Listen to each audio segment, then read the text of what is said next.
Welcome to Gun Channel's Breakfast and Lunch Hour. Make sure you got support your Pro 2 users and you're staying in the States. Make sure you got your websites.com. They got patchy stickers, AK bayonets for you, AK bayonet collector.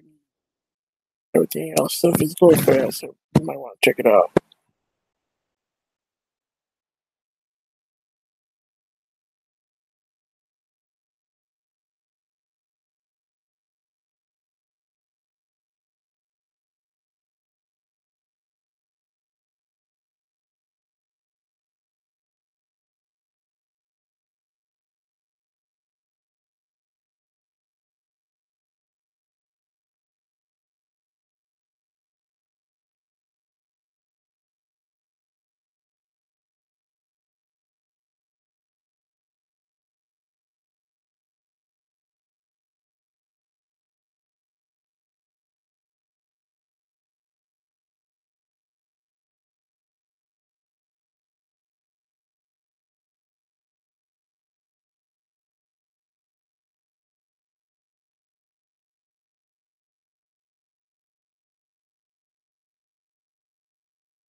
All right.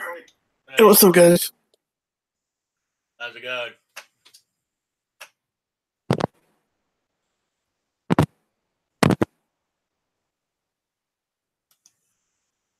Dead Horse Rick. What? Somebody talking to me? Can you guys hear me? Yeah. Can you hear me? Can you hear me? I can hear you. I don't think Knives can hear us. You can hear me, Dead Horse? Yeah, I can hear you, Rick. We can hear Knives, but I don't think he can hear us. No. Tony, missed you yesterday. Oh shit! I thought it was gonna be Sean. I was like, when is the fucking Rush Limbaugh gonna start? Well, it ain't going to start with me. Morning, guys. You doing all right? Yeah, I'm fine. I just had a mishap at home, and I did not feel like sitting here leaning over the microphone. So I just leaned back and watched videos all damn day. Nothing wrong with that. Hey, can you guys hear me now? Yeah, really loud now. You're louder Yes. than Rick. That's impressive. Can you still hear it? Yeah, I'm good. Now, my old lady's TV quit, so I had this 46-inch old LED, I think, TV out here that I never used because it was too big and it got too damned hot. So I was going to carry it in the house, and I tripped over something and fell on my fucking beer stand. Of course, the TV fell on top of me because I didn't want to break it. And it took about 2 days for the real pain to start showing up. But man, I was kind of miserable yesterday. I don't feel as bad today.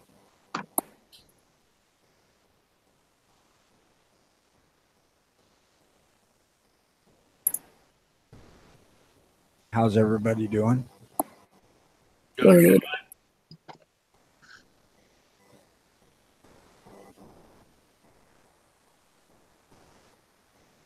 Oh shit, he's alive. Well, yeah, I'm alive. If I How ain't, happened to you yesterday? I just didn't feel like sitting here leaned over a microphone, man. Mhm. You'll have to listen to the fucking replay of this to find out why, because I ain't repeating myself. All right, ladies. Bitches. All right, you ladies and gentlemen, y'all know what the time it is. It's Sweet Sounds of Sean Ponder. You know me as the Korean hot dog sweeter. I You give know, up everything. huh? I give up. You know my stuff mix snorting $20 bill stormer. Fuck, I got nothing. All right, Knives, you're gonna have to start writing this shit out and reading it. Y'all know him as the Korean hot dog. Y'all know him as the Korean Dr. Claw. Y'all know him as the Korean Smurf What? from Thundercats. Are you fucking kidding me? Have you ever seen this dude? Fucker 6 feet tall. He don't look Korean in person, I can tell you that. Y'all know him as the Don't Korean, look like Korean Schnapp. Don Juan Magic Wand. Y'all know him as the Korean Dr. Claw. Y'all know what time it is. Now tell him why, Sean. Like, Big booty bitches. Honest to God, you meet this man in person and line him up with 10 other Gun Channels members, he'd be one of the last ones anybody picked to be Korean. yeah, Did he call him Korean Smurf? yeah. I'm not He ain't sure. little and he ain't blue. I'll be right back. Get some coffee. I thought Mr. Nice wasn't meant to be here this morning. You were meant to run it, Sean. I'll leave in a few. Exceptions will be made. Where the fuck you going all the time anyway? You running drugs or booze or what? I think that's what he's doing. He's a coyote. Well, it's California. You could make a fortune running guns. He works Knives is a coyote. He actually works for He's the a coyote. He runs people across the border into Tijuana. Yeah. He runs them into Tijuana, not out of Tijuana. I was gonna say into Tijuana.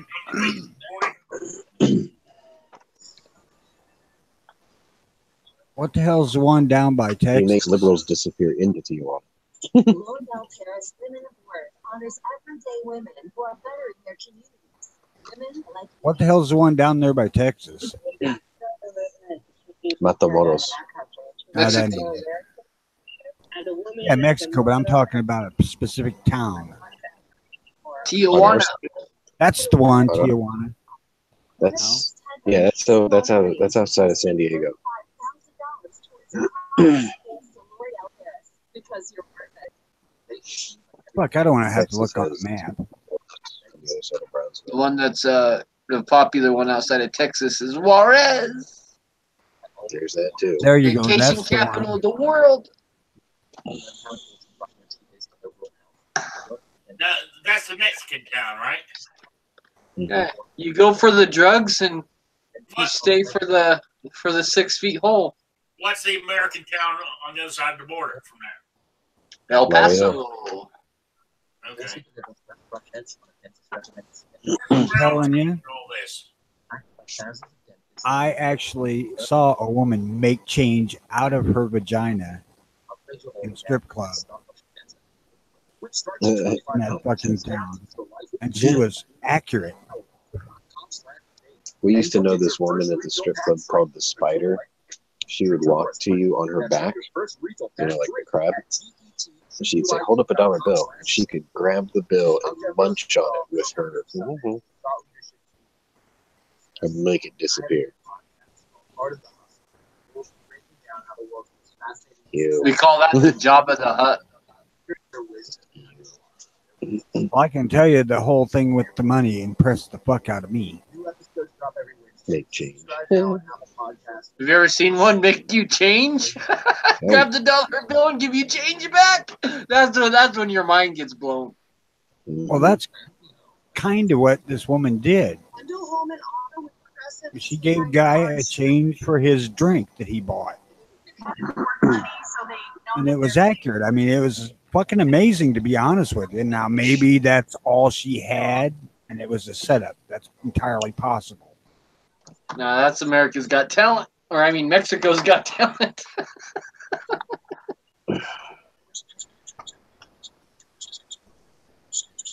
I mean, Hey, Sean, guess what? What's up?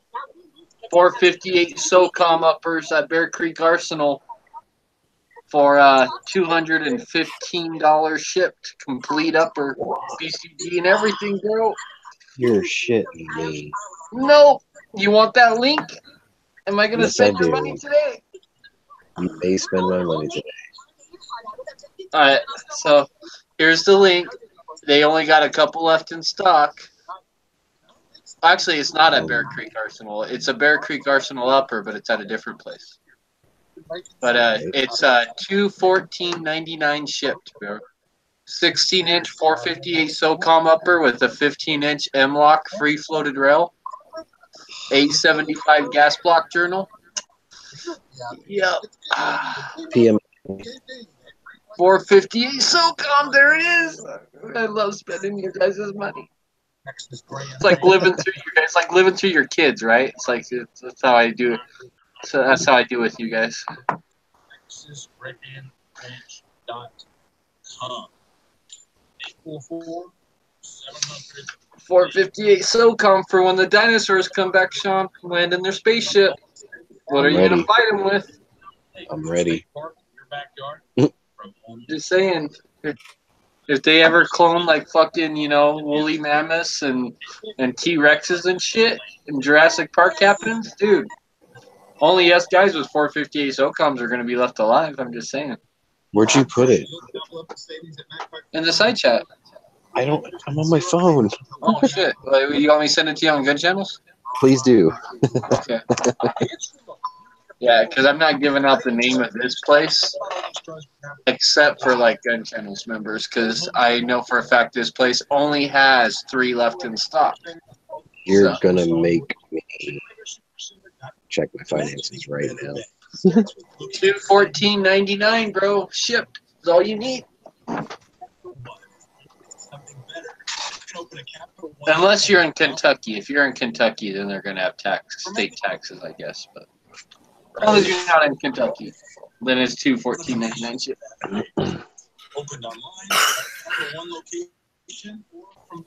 All you poor Kentucky assholes. That's savage. I'm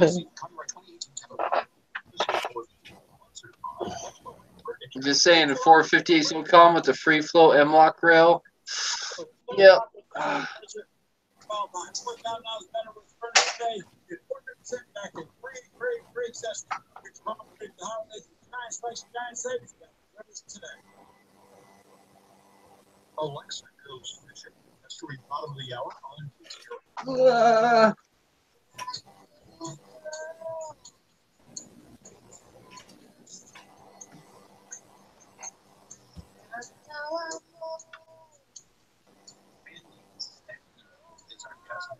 So, Rick, how's the weather over there? Today's quite warm. It ain't, Today. it ain't bad today here either. And it's 47 right now. I ain't that warm, but I'm probably 32 or 34. Oh, hey Sean, that upper is $100 off right now. Just so you know that normal price is. Yeah. Way to rub his nuts while you're stroking his pocket there, dead horse. I just had to let him know. You know, when these 3 are sold, like there's not any more left. So that's like it. That's all there is to it. Is to not listen to a lot of the advice that you're given. And if he wants to be, I know Sean likes his big bores, right? He's all about the 500 and the 460 and the 4570, and he's all about these big bores. But he don't have no big bore AR. So I'm just saying, like he needs that. He's got big bore revolvers. He's got big bore lever actions and bolt actions and all sorts of shit. He needs a big bore semi-auto. That's all there I'm is. with you, man. I'm right there with you. Spend that fucker's money all you can. And not only, but you know what the good point about it is? Was he 35, 36 now? 39. You're 39? Yeah. I'll give you another 5 years, and you're going to have all these big guns that beat the hell out of your shoulder, and you ain't going to be able to shoot them no more. No, dude. Whoever said it's about him shooting him? Like, do you know what kind of joy it gives you to like hand that gun to like 100-pound woman? And Hey. I do not do that. or to like a 12-year-old kid. Oh, here, shoot this AR. Like it's just an AR. I'll tell you what, I had a blast at the freaking Wanamaker when we met at that gun range, handing that 4570 around. Yeah, see, that's what I'm saying. Like, literally, watching other people shoot my 50 BMG is funner than me shooting it. It may sound weird. I would rather watch other people shoot it than shoot it myself. Like, I'm kind of with you on that one because it is more entertaining to watch somebody else experience that shit for the first time.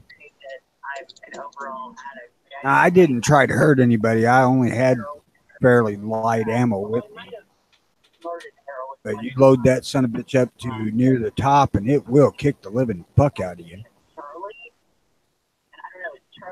Thanks, dead horse. I got it.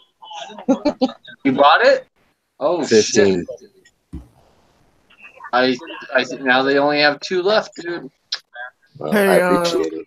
Sean, God said Yeah.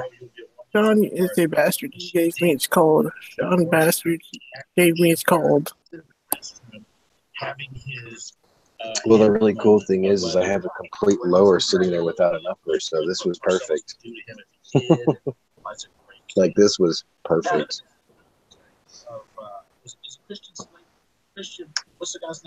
Yeah. Well, I did my work today, guys. I spent some of your money. Well done. I'm gonna go back into the shadows. Go ahead and take the rest of the day off. I knew I would get someone with that today, dude. Dude, for real. When I woke up today and saw that deal, I said, fuck. I bet you I'm going to go to gun channels and some guy's going to be like, oh, fuck, I can't pass that up. And I was hoping it was going to be Sean.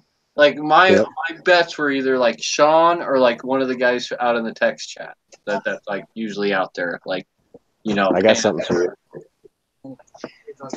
You're the only don't ask. Okay. Hey Sean, do you wanna know something funny? I ordered it too. Nice. No, that's good, man, because you're gonna be able to run that against your radical and do like a side by side. I'm selling my radical, dude. I already decided. Are you? Yeah, because okay, like my radical's the cheap radical, right? It doesn't have a nice handguard on it. It has just mil spec handguards, right? Mm-hmm. Plastic ones. And my only gas 2 left. And There's my gas plot 16-inch. journal. No, I don't want to. There you go. 16-inch, 458 SOCOM, complete upper with the bulk carrier and everything.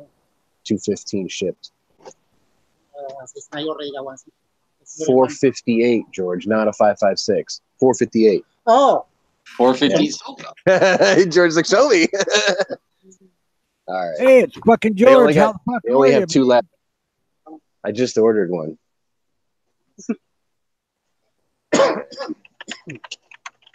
But that's a Kitty's asking to look for deals on another Kunin. Damn, dude. no. I'm going to replace this one. That's funny, dude. You kind of like shoved me into that because I was debating between doing that or a 450 Bushmaster this year. Hey, get back over here. So the Radical Firearms has a 750 gas block journal, right? Mhm. And it's got a really thin fucking barrel. Like it really is like a thin barrel. That BCA has like an 875 gas block journal, and it's like a way fucking thicker barrel, which just kind of gives me a little bit more confidence, like behind the gun, like like just literally my nose right in front of a fucking explosion going off, right? And it just No, I just got it. Yeah. I think the BCA is going to be better because, dude, honestly, these BCA barrels I've been getting, fucking legit, dude. That 7.62 by 39 barrel, completely legit. Only 2 left if you want one. It's got everything, bulk carry and everything. Act now, George. Supplies are limited. 2 left. You can hunt with that fucker, like hogs, deer, whatever. Yep. Loaded for it. 16-inch, you're getting the max velocity out of it too. George, do it. Do it. Dude, you can attach. You can put that on that lower that you've got sitting in my room. You can put that on the lower that's sitting in my room. The one getting the other one because that's my plan. That one. I want You can put it on his Finish 5.56. it with that. You have 3 5 5. 16. You have 3 5.56s. Get something big and chunky. Something that, dude, Do just it. tell him that That's the 450 SOCOM makes girls' panties wet. That's all you gotta tell him. 45, dude. It gets Big. their panties wet. Tell him. Hey, how do you think I feel? I logged on, right? Today's my dad's birthday. I just had to go make a deposit to pay the car note. And then all of a sudden it's like, yo, you got to get this deal. And I checked it out and I'm like, how did he know I had money left on my credit card? Fucker. George is pissed. Thanks. Dude, I've been super impressed with Bear Creek Arsenal barrels. I'm just saying, dude. So I have a feeling that I'm gonna like it way better than the Radical Upper. And then I'm giving the Radical Upper to my youngest son, and that's can be his deer gun.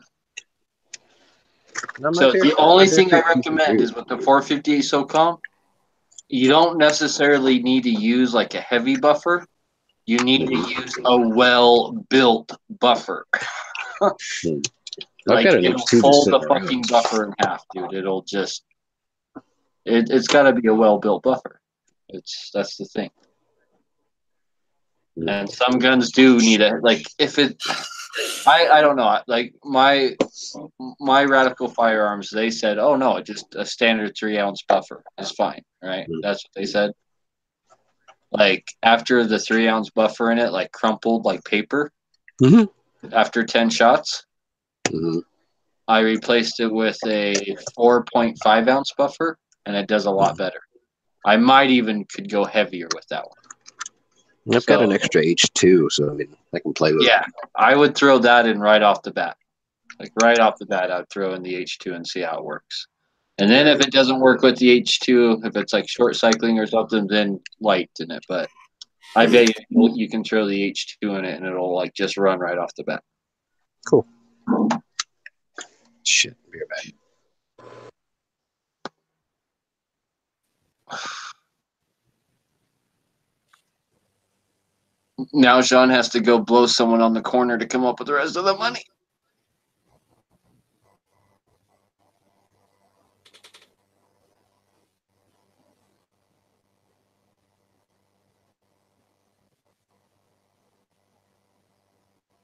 Oh, I don't get nothing for that. Nice. You have to get more blowjobs than that. I get. Well, it depends on how good, I guess. Not all blowjobs are the same. Yeah. Guess if you do a good job, right? Like maybe yeah, I don't know. You might get paid a little more. That's what I'm assuming.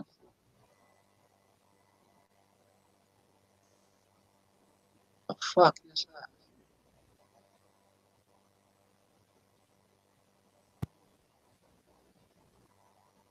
God, why are those Microtech knives so fucking much money, dude? It's just like a switchblade. It's like, oh, we're gonna make a switchblade look more fancy and charge a shitload of money for it.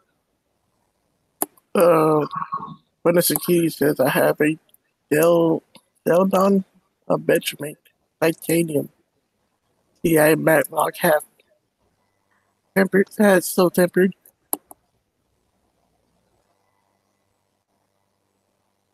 See, operator.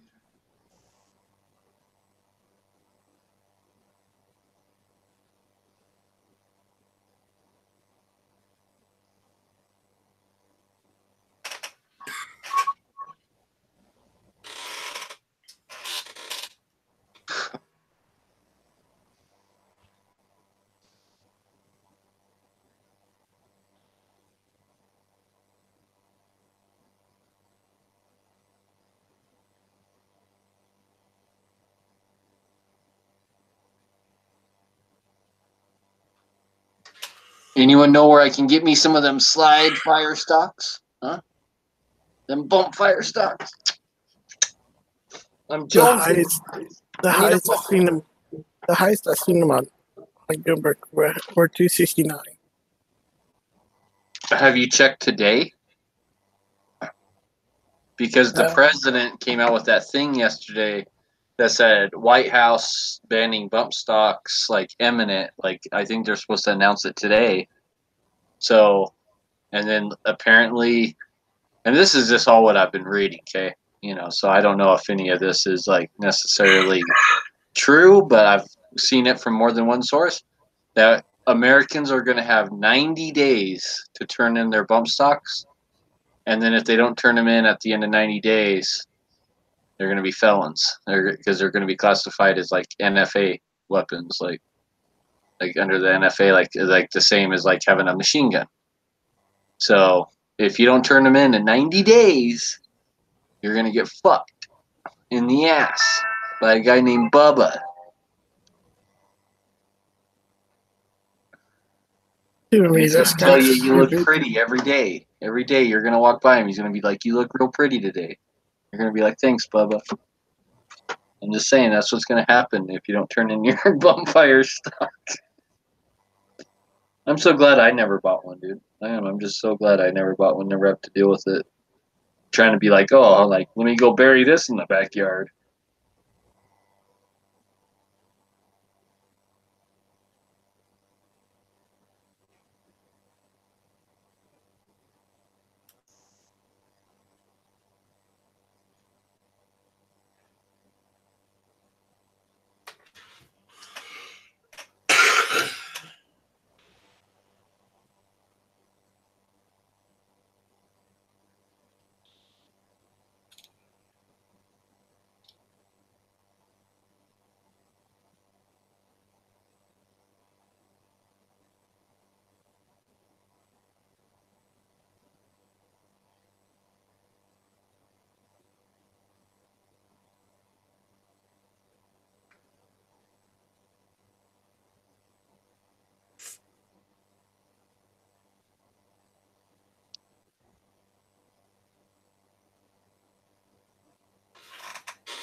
I love scrolling through Instagram and looking at everyone's Glocks with like a huge ass light on it that sticks out like 2 inches past the front of the barrel.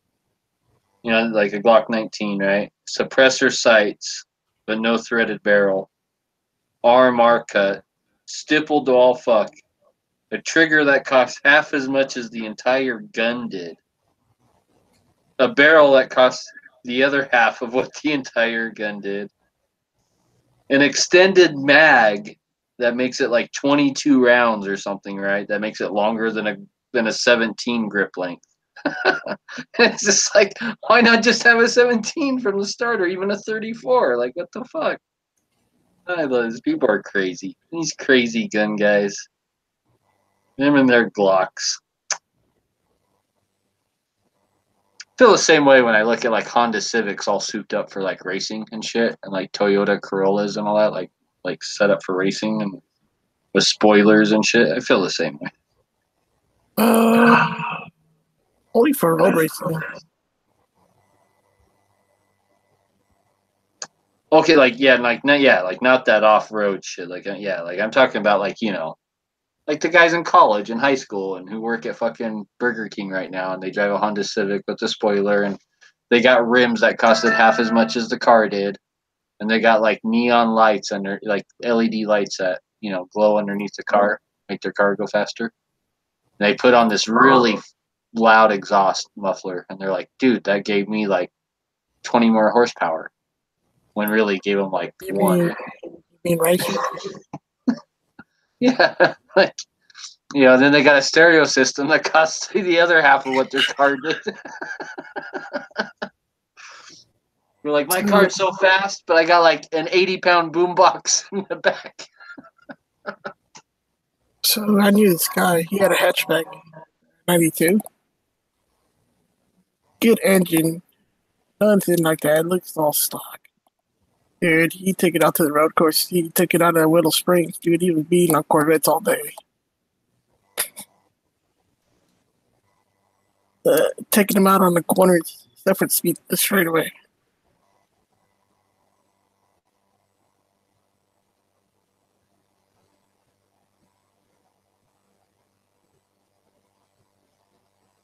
I'll be right back. Baby shark doo doo doo doo doo, shark doo doo doo doo. Damn, Sean, that was fast. What?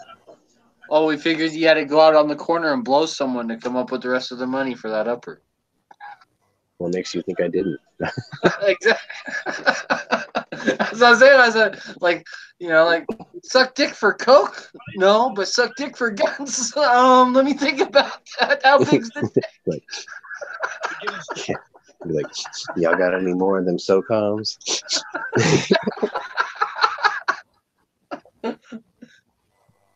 Got it? Know what I'm saying? Teresa.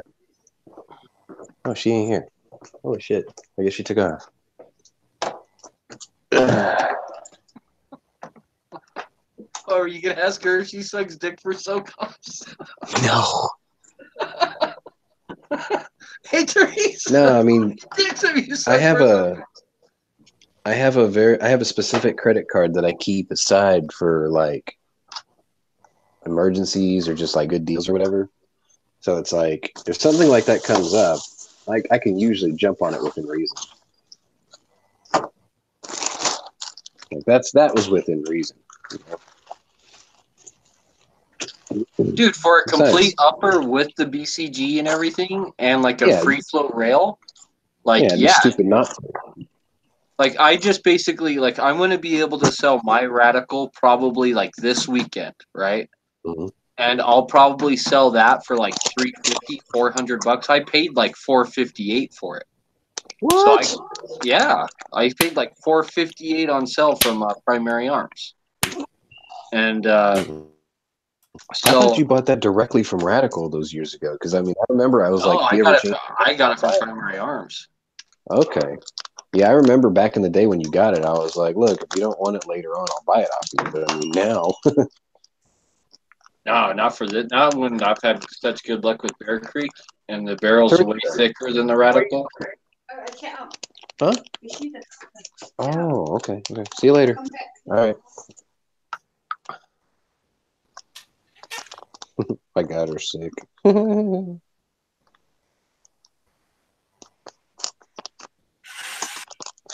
man, this is all like sticky. I think. Yeah, it's not powder. Oh man, how did this shit get all sticky like this? What the fuck? I got George in a crisis right now. See, I got a lower that I built him a while back, and I was like, "Yo, there's upper you might want to look at, right?" He was going to go to a gun show this weekend into my area, and he was going to finish building another 5.56 with that lower. And I'm like, no. Plans just changed, bro. That's So what now I'm he's looking at saying. me like, oh, I fucking hate you. He's So like, you but I buy want it? it in 6.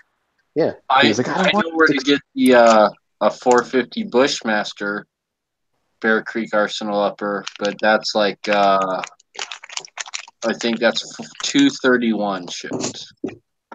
Nah, I was going to do But one it's or the other. 450 Bushmaster. It's like it's not as good as the SOCOM. So Well, the Bushmaster is basically what Squib's probably going to end up getting, because I think he has a hunting restriction anyway, so he can't have a Yeah. taper. So I mean, it'll do what he needs it to. God damn, man, people are blowing up my phone today. They're like, "Hey, look, he got his voice back. Let's fucking dogpile him." All right, I'm out, you guys. I'll be back early. Good Knives. I gotta go listen to people. I need my free money so I can get my hair done. Getting better. Probably be fine by Monday. I hope none of y'all later, got it off of me. if you get orange spray paint, they don't know the oranges aren't ripe yet. Just spray 'em. That's what I do.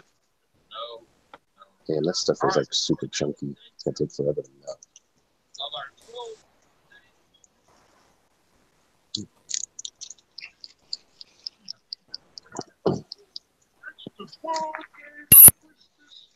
So I guess in about a week I'll have a surprise package show up. My dad will be like, "What the fuck is this?" I'll be like, "It was something I didn't even expect." That's cool, man, because I've got a fucking Mepro M21 and I've got a Trigicon SRS with no upper to put on. Now I've got an upper to put at least one of those on there. Oh hell yeah! Whatever you put on there, I'd put something stout. I'm gonna put the SRS on it. I'm gonna keep the M21 for the 9mm one. Yeah, the SRS would probably be good. Yeah. I like the idea. Like I have a True Glow on my Radical, right? So I'm just gonna transfer that over. That True Glow is fucking like a tank, dude. It's indestructible. Yeah. Dude, Patrick's gonna be beside himself and he wasn't here today.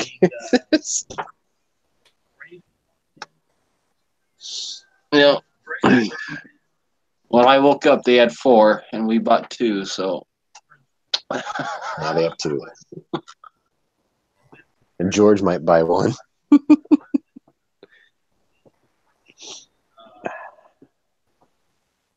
Yeah, maybe we should tell. Maybe we should tell Patrick. Run point on this deal, Jesse. oh, for like I said, dude, what are you gonna do when the dinosaurs come back and land in their spaceship? What? Like what? You're gonna be fucked. Dinosaurs are gonna come back and be like, all right, we left for 60 million years. Time to come back, see what's going on, and Christmas season, and you're not demonstrating the Christmas spirit. Well, maybe my Christmas spirit, maybe my anti-Christmas spirit's not aimed at them. Maybe it's aimed at my friends who decided to put me on the spot in front of a million people. Maybe Christmas is that time of year where we don't ask questions, we just take orders. Russian SKS Type 45, 762 by 39, all matching numbers, unfired. Yes, I'll take care of the information. Don't start a sign. I will order you. You don't start giving me orders. Give me the information. All right, I sent it to Patrick. Oh, did you? Good.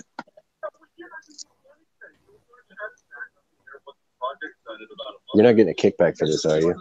Oh no, dude. I've never even bought from that place before. But they were on like gun.deals. So I woke up this morning, got an email from gun.deals, and that was part of like the email. Like this That's awesome. deals in it. Well, that just delayed my 50 bail for a little while, but no big deal. I'm gonna do that one probably next year anyway. I'm gonna make money. Are you kidding? I'm gonna make money today, dude. I bought a new upper, and I'm gonna still make money by selling my old upper. Like I bet you I'm gonna make like over $100, dude. So now I'll have like over $100 to go out and buy like ammo or something. So and still have the like basically the same gun, but just upgraded, a thicker barrel, an M-LOK free float handguard. Like I just upgraded and got money out of it. Like it's guns are cool like that. Because I guarantee you, I put my 458 SOCOM upper on there for $350. I guarantee it's gone, dude. I guarantee it's gone this weekend. My phone is ringing off the hook for that price.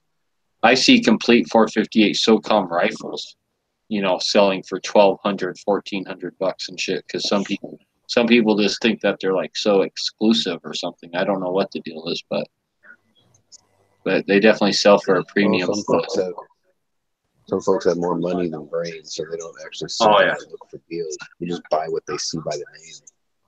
Like my one buddy, dude, he has like $3,000 ARs, right? Like all of his ARs are like Knight's Armament and stuff like that, and they just sit in his fucking closet, and he never shoots them.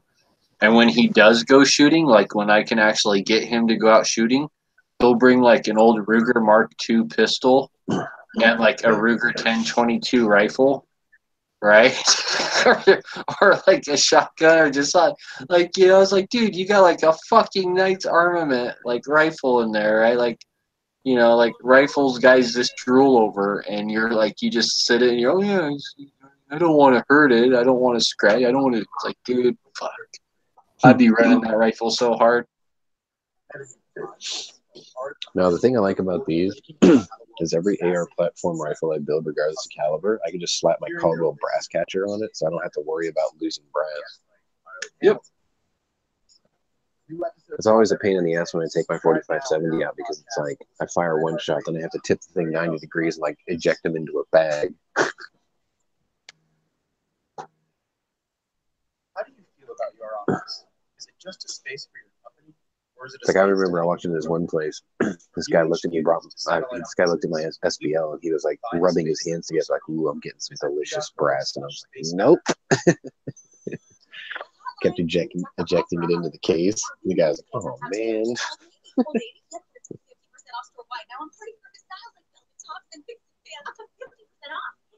Hey, you got your Makarov grip, right, from Fab Defense? Yeah, the PMG. Does it work good and everything? Works great. Okay. It's casted well enough to where there's no burrs, and it actually feels soft in the hand because of the way it's shaped. So like there's no over mold or anything like that. I didn't have to cut nothing, sand nothing. It feels soft in your hand, even though it's hard plastic. Beaver tail's nice. The little ejector, the thumb ejector, where it relocates it, works really, really good. Getting that little foot around your heel ejector, it wasn't that difficult. It just takes a little patience. But I had the whole thing on, and like I did it on camera. It took like what, 20 seconds? No, I totally dig it. I'm actually thinking about buying a second Makarov to put my Bakelite grip back on it. If I could just leave one modified, one unmodified. Because the Bakelite grip that came with mine was like mint.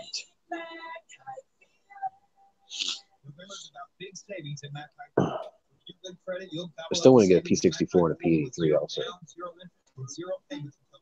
I just want something that's 7.6. What is it? 7.65 by 28 or? Oh no! Those are 9 Max. Oh, those are 9. Oh, it's the Tokarev. That's the 7. You can get an M57 for $199 right now. I just want that caliber, right? Like I just want a gun in that weird caliber. I don't even really care what it is. I jokingly call that the 257 SIG. I'm kind of the opinion that I like pretty much need like a gun in like every kind of major caliber. And that's that a rocket ship. Like I'm thinking like, oh, like 45 Colt, 410 shotgun. Oh, I'll just buy a Judge. Boom, 2 calibers, 1 gun. Bam. You know? You get a Then I can just like sit there and totally rag on the judge and judge owners if I own one. Taurus needs to come up with a new model of the Raging Judge Magnum. So that way it does 460, 454, 410, and 45. Colt Schofield. And maybe take moon clips for 45 ACP. Then it would be ultimate. I just need a. Doesn't the governor already do that? The governor won't take 460 or 454. Unfortunately. The governor would be perfect if it took 454. Because it's scandium, super light, and it's 6 rounds.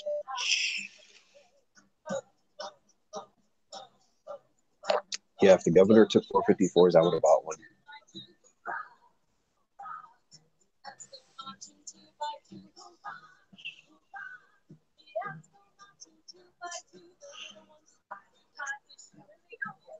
All right, shall we both have to make videos of us shooting our 458 SOCOMs and laughing at all the 5.56 guys? Should I put it on the snowflake lure or should I just put it on my dedicated lure? Wait, what's the second lure you got? I built up an Anderson years ago, just sitting there. Oh, I'd just put it on the Anderson. That's perfect, yeah. I'd save the snowflake for something more snowflake-ish. The snowflake was going to be my 224, but 224 is kind of on the ropes right now. So I've got my 16-inch Bear Creek 5.56 or 223 Wild Up runner right now. How does that barrel shoot? That Bear Creek barrel? It's pretty good. I mean, it's a stainless steel barrel, unfinished stainless or whatever. I heard they don't last as long as like a Parkerized one, but it seems to be okay.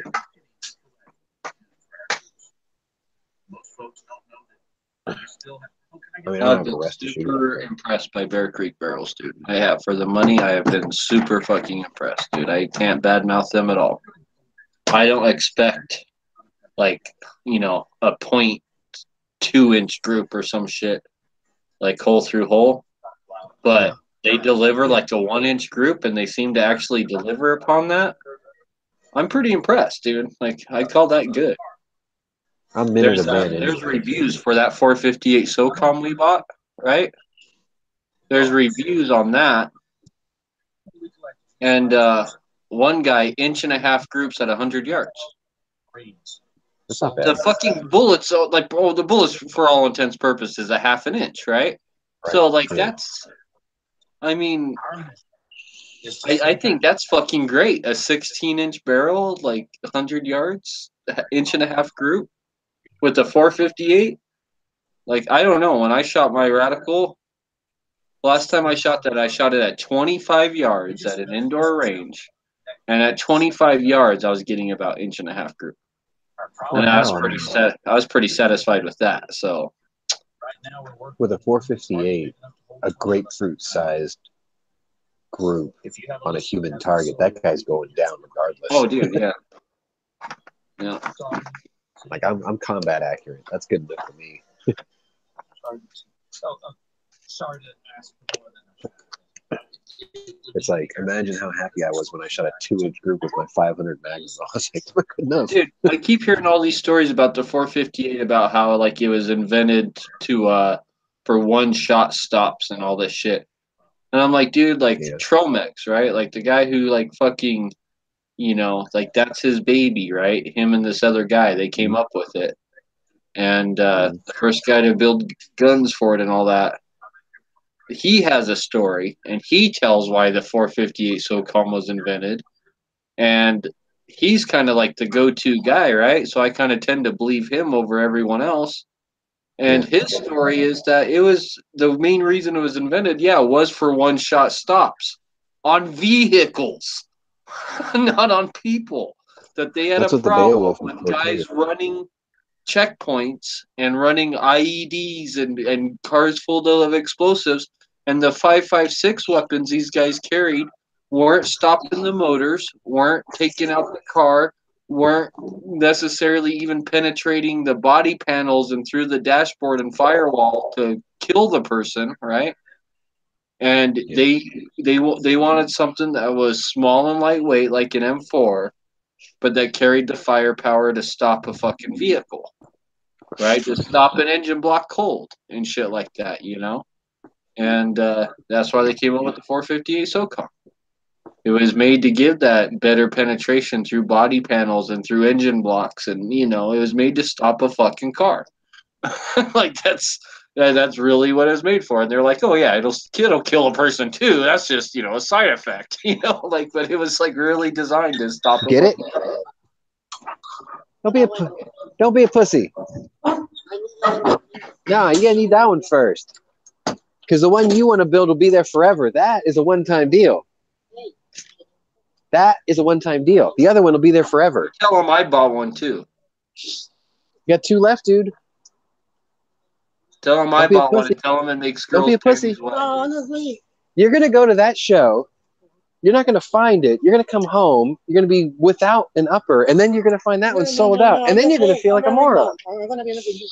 You're still buying that one in You'll build them a 5.56 later this summer, dude. Fuck. Those are a dime a dozen. I don't want to be Steve or Kevo. No. Build both. Same lower, 2 upper. Done.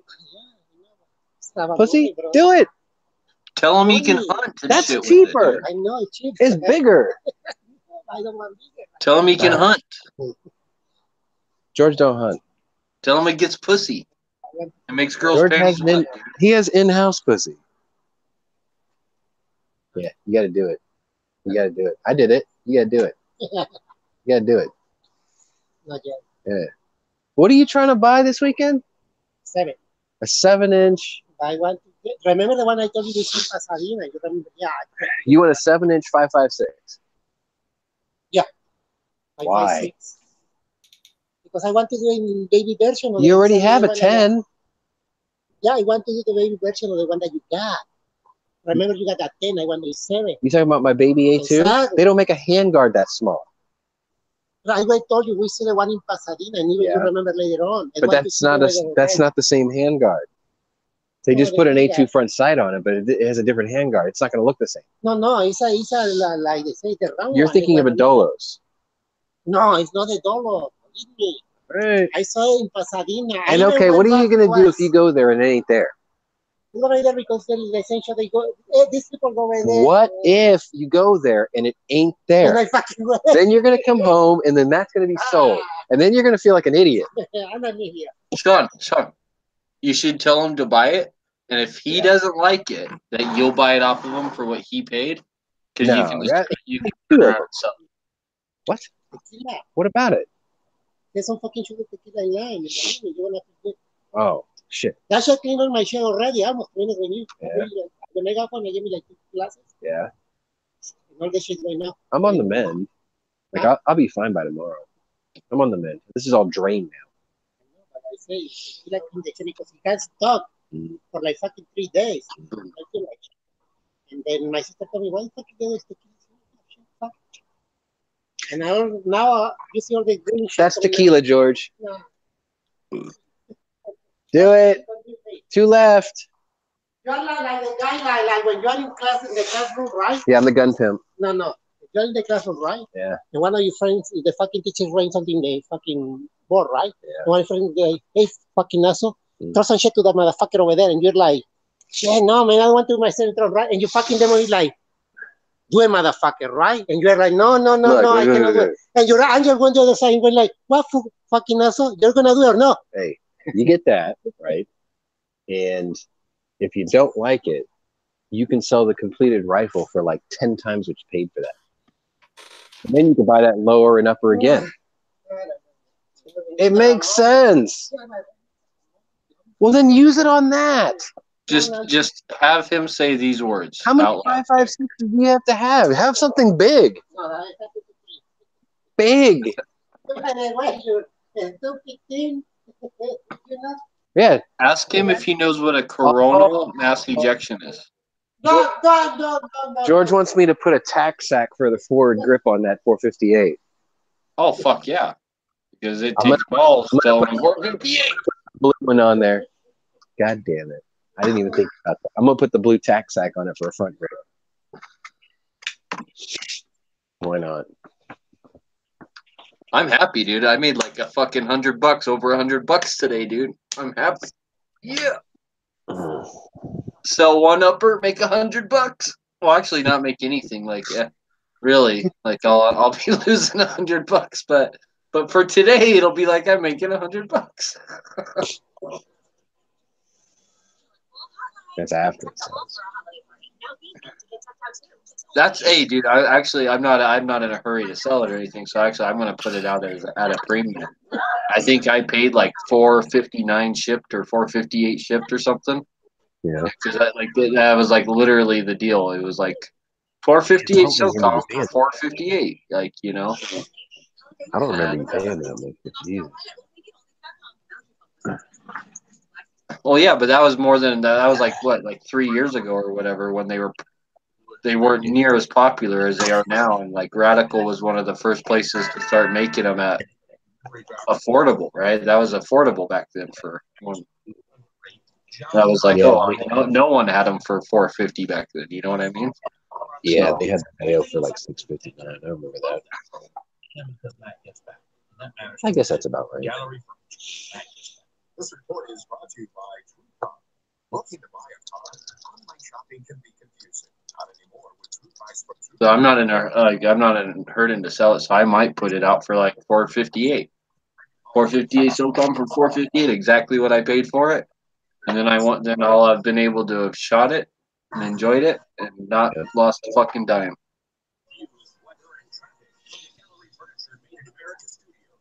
But I don't. There's no way I need two 458 SoComs though. I'm just saying, there's no way. Like I could give it to my youngest son for a deer caliber, but I don't know. Like I'd almost just rather get him like a bolt action, 270 or something. I can get like cheap bolt action 270s and 243s and 308s all day long here for like 200, 250. So and that's like a whole rifle, Tomorrow, sunny and even warmer, upper 70s to low 80s. Sunday, more sunshine and upper 70s. I'm Jerry Spencer on the Weather Channel. 72 on the island, 71 at the KTRH Top Tax Defenders 24-hour weather center. 11:01, our top story, 5 tonight in that San Marcos. Oh, yeah. The special agent in charge, Fred Milanowski, says he knows someone in San Marcos area. You didn't get that right? That's okay. Ellis is going live? No way. Really? Yeah, he just said he's going live right now. Leaders of the 3 participating nations in Buenos Aires. President Trump says Congress is yet to approve the deal, but he says he's sure. Oh, he's probably going to start talking about PSA deals now that it's actually time. No, he can't. No, if they're current deals. He can't tell future ones, but he can talk about the current ones. No, I don't think he can talk about that at all anymore. Okay. Yeah, something about non-disclosure agreements, and they want to keep the separate stuff, whatever. And most companies are like that.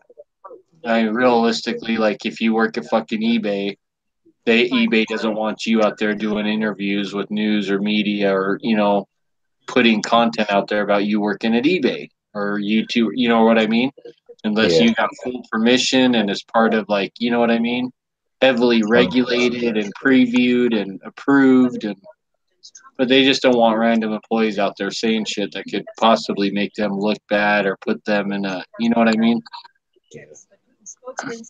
So most big companies have those like disclosure agreements that you sign when you get hired on. So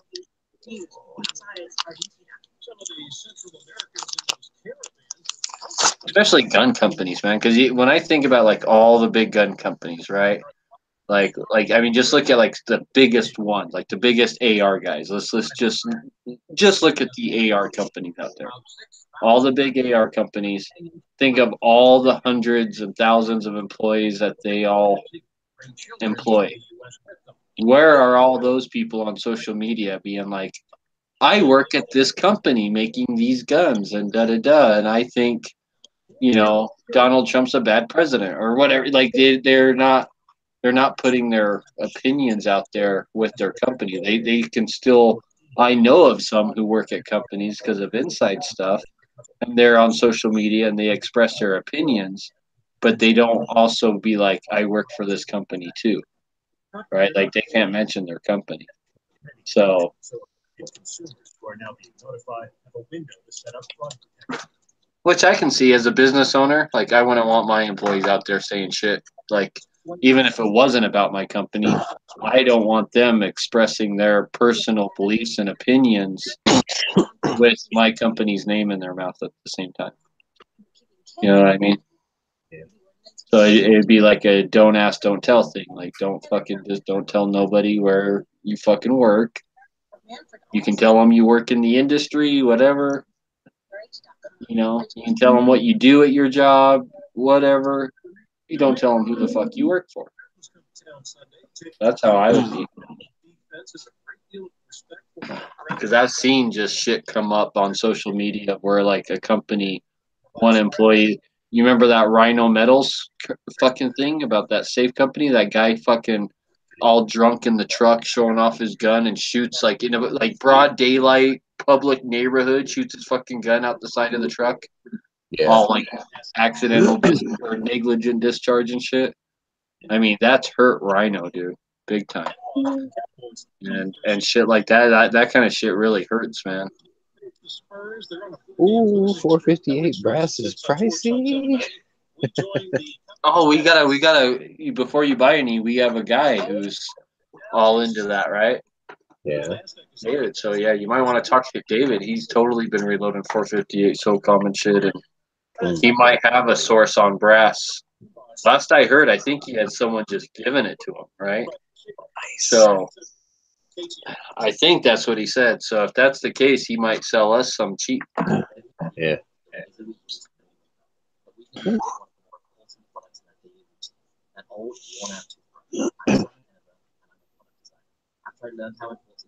I just have that black butterfly stuff. And I think I have 10 whole rounds of it in my ammo box. So at least when the upper comes, I'll be able to shoot 10 rounds. Make sure it works. Oh, that's right. Freedom makes this shit too. Freedom makes 458? Yeah, it's part of their big. I guarantee it's not in stock. It's part of their big green series.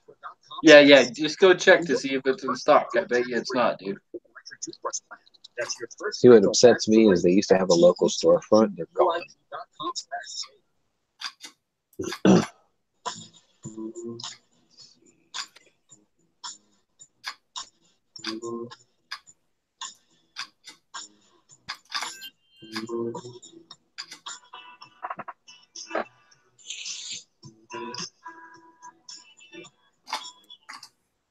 Who's playing 70s porn music?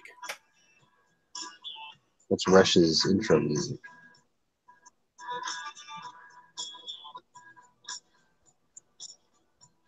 How many people have an iPhone? I got A lot of you do, I'm sure. How many of you use the sold out of stock. Shocker. your iPhone to send pictures? The upper sold out? No. The Freedom. Oh yeah, I told you, dude. Okay, Freedom. Like, there's a meme on the internet about that. On Instagram. They've been sold out of 458 SOCOM for like fucking years, dude. There's like people who are like, like they're exaggerating, but they were like April 14th, 1996 placed order, Freedom Munitions. And then like 2018 still hasn't arrived. What's really weird is LAX Ammo. They carry Freedom shit. They have it. Oh yeah, because probably it's probably not that it's not that Freedom's not making it. It's just that they're selling it to big orders like that as fast as they can make it to Oh, yeah. people who are buying it in bulk and not just 3 boxes at a time like us peasants, you know. They're doing pallets. Yeah. We're us lowly guys who only want to buy a couple boxes here and there. We're you know. And take pictures of them and send them to people. And then alert the Democrats when you find them. Because, you know, there are 42 members of the Caribbean who have been charged. Well, they haven't been charged. They're not going to be arrested. They're not going to be arrested for having committed crimes because the Trump administration does not want to see these cities separated.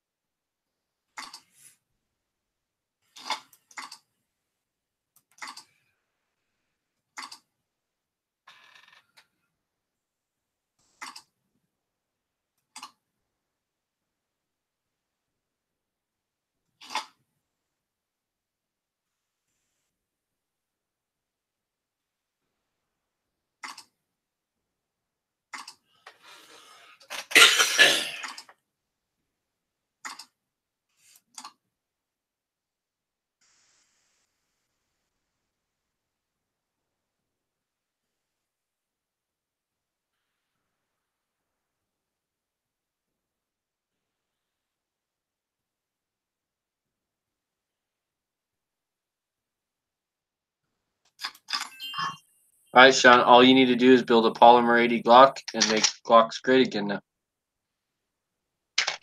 Oh shit, Taters, Taters. Yo.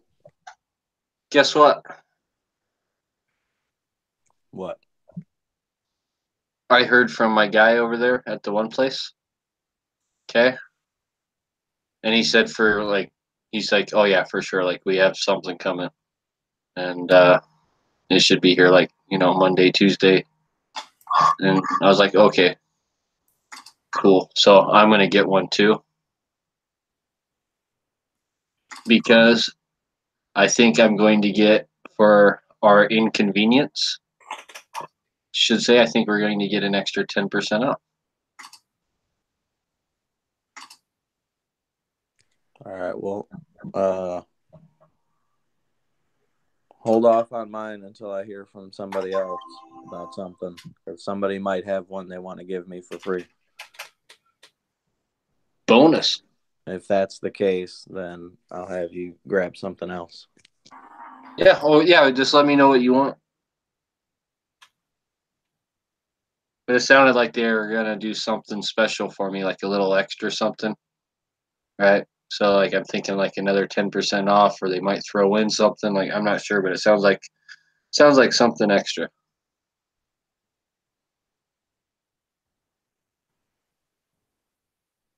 All right, cool.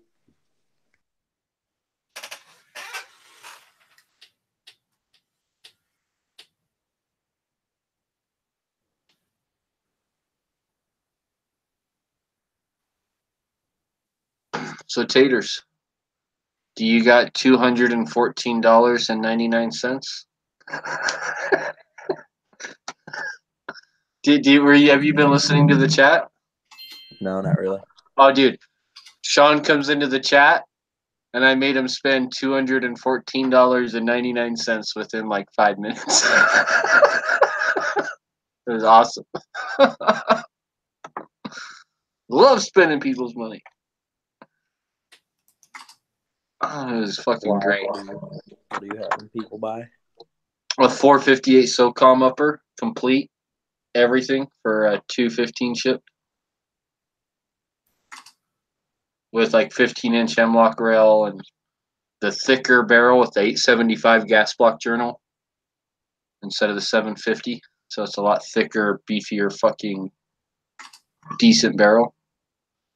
Yeah. Which is a good thing for shooting a powerful round like that. It helps tame down the gun. Because my Radical Firearms has like a 750, and it's like it's a pretty, thin barrel for the 458. It's pretty light gun. It doesn't feel really any heavier than a standard AR at all. It probably really isn't. Maybe an ounce or two. And you know, that thing has some kick. Plus, I only have like a mil spec type stock on it, so it's not like I have a comfy stock on it or anything. But this one's probably going to weigh like a pound heavier or something like close to that just in the barrel. So it's probably going to be like literally the barrel probably is going to weigh like 12 ounces heavier or some shit. So that's going to tame it down a bunch. So I bought one. Sean bought one. I gotta save And I my got money 2 for left. that Hodge release tomorrow.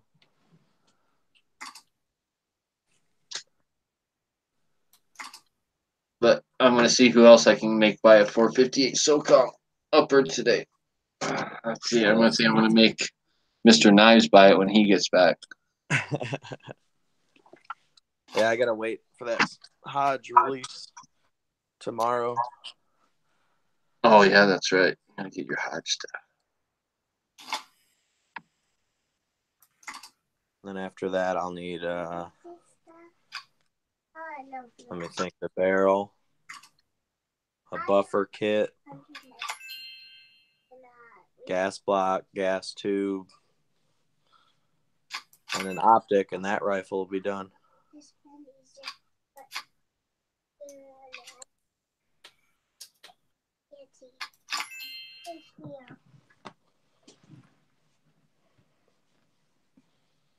I think they need to make a 458 SOCOM like Smith & Wesson revolver.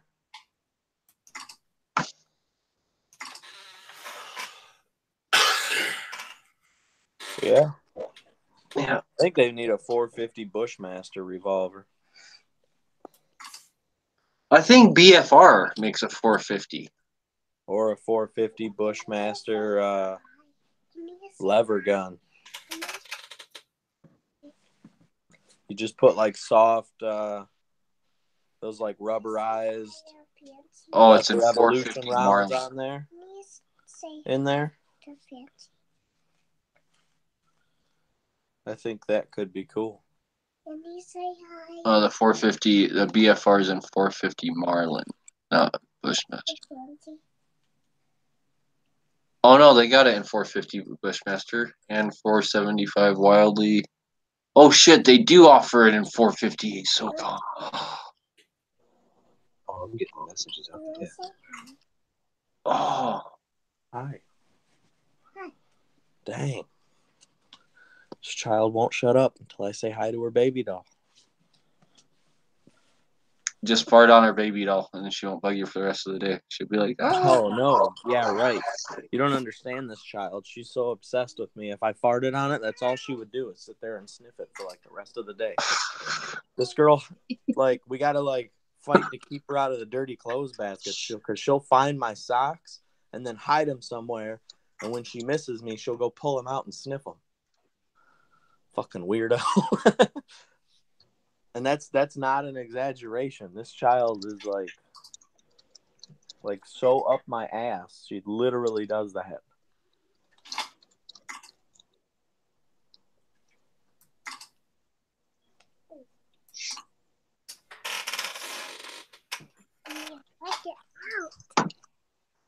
Sean, Hmm?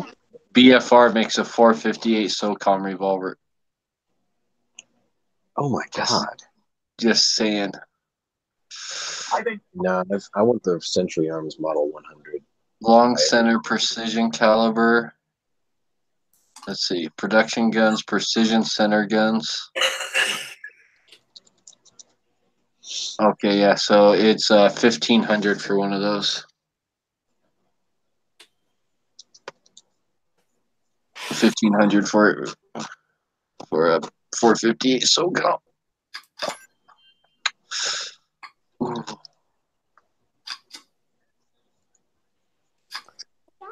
Oh. Anybody know anybody that gets a discount on Trijicon stuff?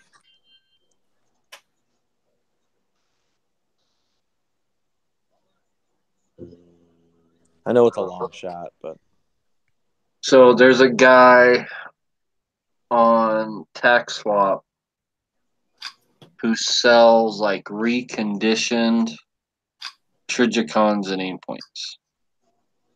And he has a name of like a company, right? It's just not like some guy in his, like he has a company And I don't know, like, I think he buys like nothing but reconditioned aim points and Trijicons and shit from them. Like that got sent back or whatever, they're scuffed up, or like that, you know, the stuff that Trijicon can't sell to someone else, right? And like that's all that guy's business, I think, mainly is. And you go to his website, and he was always like sold out of everything. But when you get something, he will like post it on TaxSwap, and he'll be like, "Oh, I got in like 5 of these aim point, you know, reconditioned or Trijicon or whatever, super cheap." But he sells out in like a couple hours after he makes that post. So you gotta be like Johnny on the fucking spot, having you and your friends all check TaxSwap all the time. I can't remember the name of that fucking company, but there is a guy who regularly posts on there, and that's all his company does is sell reconditioned like tridges and aim points and shit. Yeah, I know who you're talking about. I've seen a bunch of his shit. He's always getting like aim point comp M2s. He's selling them for like $220 or some shit. Yeah. Yeah, I haven't seen any of the ACOGs that I want on TaxSwap for under like 800. Yeah. Because I want the 4x32 with the red chevron.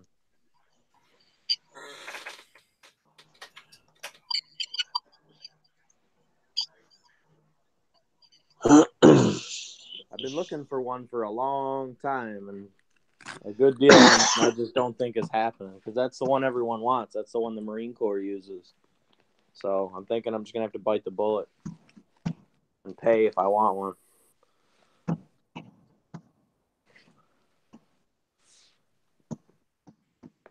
I got this one AR. I thought about trying to trade toward one, but now I think I'm gonna give it to my son. So I find it best in life to not ever sell your guns unless you have to, and try and collect them. And because then one day it's like you get such a premium back.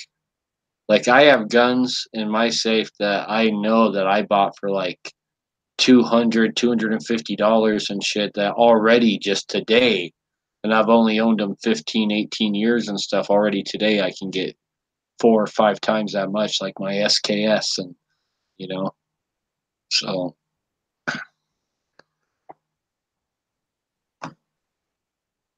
Mosin, SKS, like a lot of my surplus guns have just skyrocketed. My old Winchesters, oh god, my pre-64 Winchesters and shit are worth a fucking fortune. Like I had one guy offer me like 3,300 or something crazy for one of my Winchesters.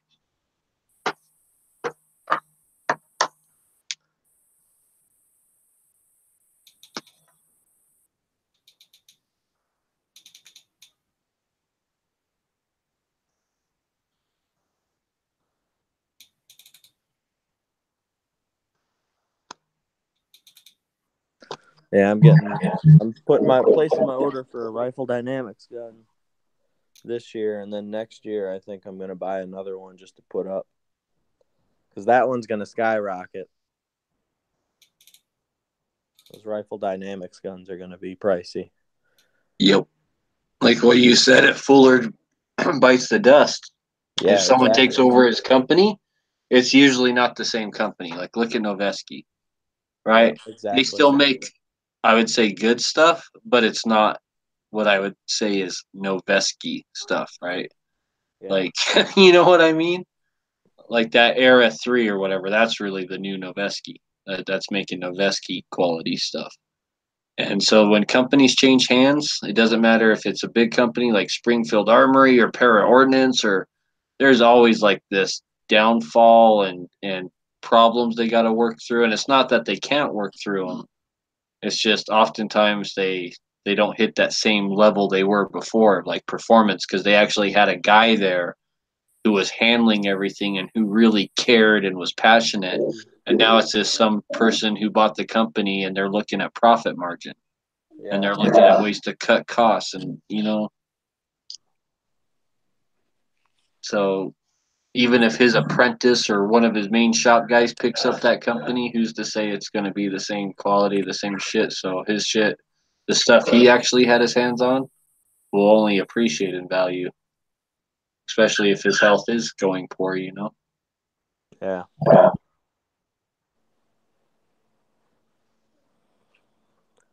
Yep, I think I'm gonna buy a second one next year just for investment purposes. Guns are like an investment. That's like gold or silver. They really are.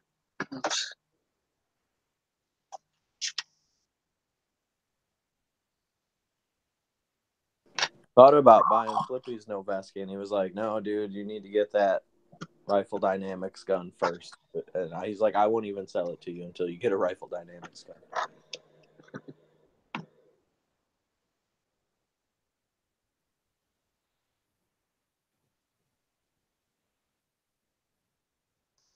You got to help me talk Sean into a Polymer 80 now. Oh, dude, do it. They're sweet.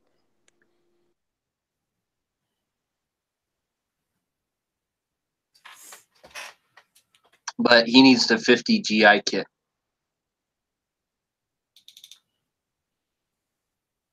He needs that Polymer 80 Glock 19 long slide frame that he puts the 17 slide on. But then he needs to put like a 17L slide on it with the 50 Beowulf kit or whatever. So that's what he needs to do. Oh, the 50 GI? Yeah, the 50 GI. Yep. Go for it, Sean. Do it. The future is now, old man. Did they ever make like a 17L but on the 10 millimeter 45 frame? Like on the 20 or 21 type frame, but with a super long ass slide for 45 or 10 mil? I think isn't that what the Glock 40 is? Isn't the Glock 40 a 10 millimeter long slide? I think it's like the 35, 34 length, which is like what, like 5 1/3 inch or something. It's not. I think the long slide's a true like 6 inch, right? The 17L. I think the 17L is longer than the 34 or 35, and I want to say the 40 is only 34, 35 length. But I don't know that much. I really don't know that much about Glocks. I'm not really into them, so I totally could be getting it wrong.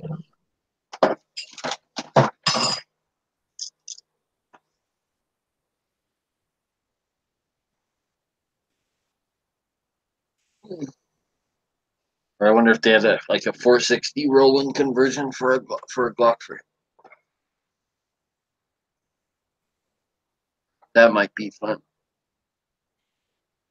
Yeah, they make them for Smith & Wesson M&Ps. The I don't know about the 2.0, but I know they make them for the first gen. They make them for Glock, like the Glock 21 frame, and they make them for 1911s. Because I looked into that round. I thought about getting one.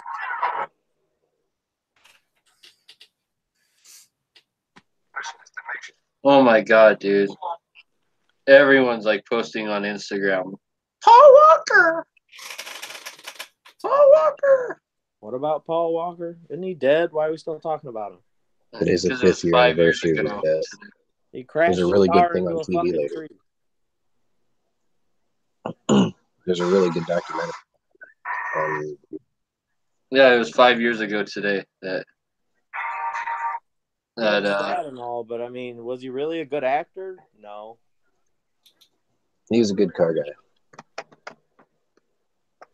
He played a good car guy in a bunch of bad movies. He was a really good car guy,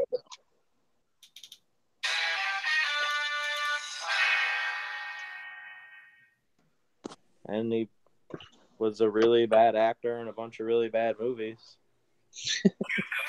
Savage, man. I mean, I feel sorry for the guy, but he was dumb and he wrecked his fucking car and killed himself. Actually, there's two types of people in this. There's two types of car guys in this world. Those who drive, and those who are stupid enough to let someone else drive for them. And those who drive their car into something and kill themselves. No, he did. He wasn't driving. The other guy was. Well, either way, he was dumb. I'm sure the last words he heard was, "Watch this."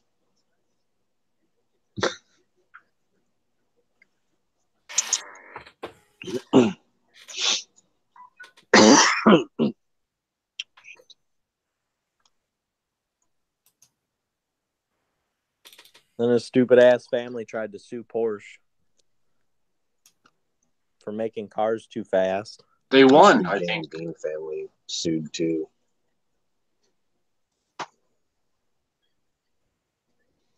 That's just fucking dumb. That's like suing a gun company because an idiot shot somebody. Where have we heard that before? Everywhere.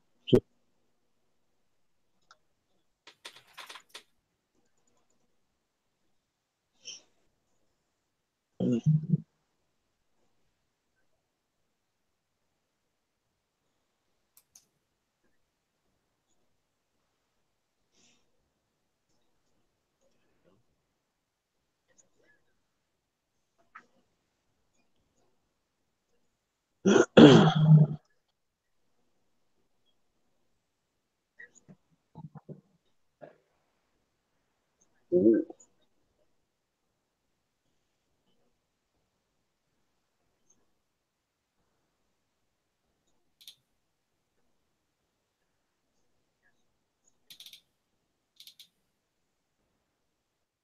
Oh, that's hilarious.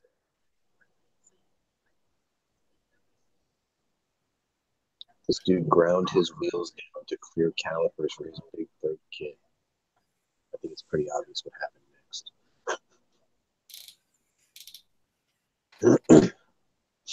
He hit the brakes and every spoke on his rim shattered. Wah.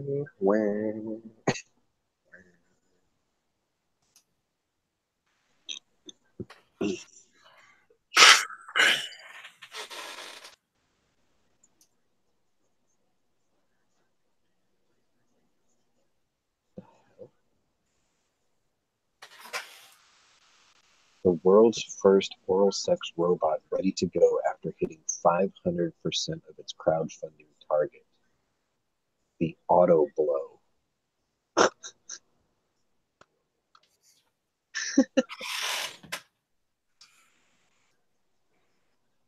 Wow.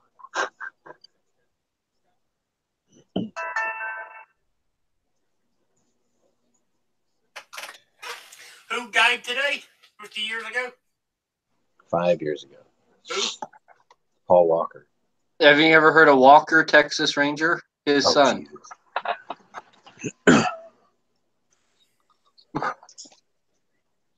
70s was in the 50s.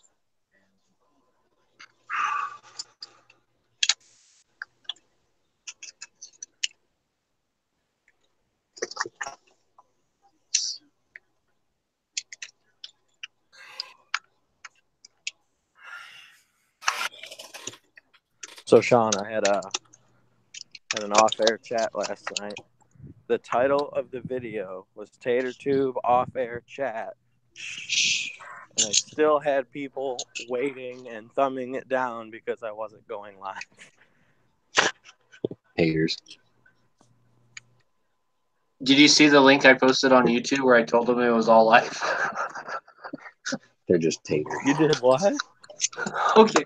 So a couple times during the chat last night, I would go over to YouTube and I'd post a link, another YouTube link in the chat with up arrows, and I'd say, live chat can be found here, right?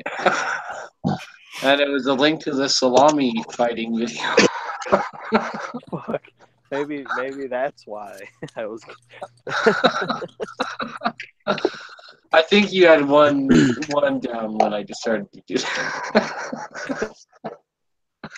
I was telling them, like, hey, you can all join, like, come over to Gun Channels, you can get in on this, like, and like one person did, right? It brought one new person in, so yeah, sure did.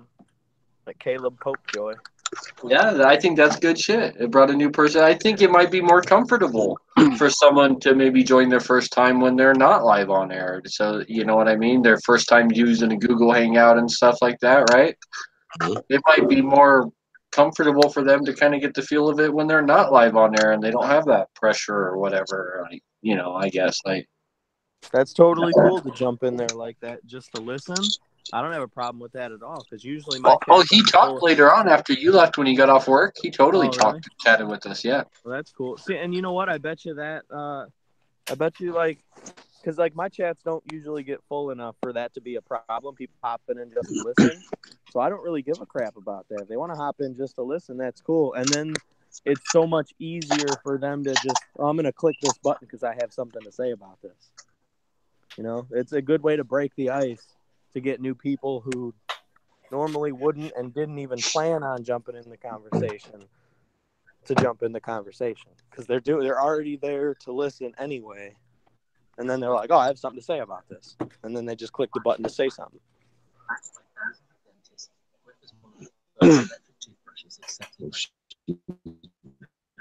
Upgrade your old debt and stop brushing debt. Sorry, can't help Which you there. starts at $25 and is guaranteed for life with a refill plan. Sign Yeah, up but I at have something to say.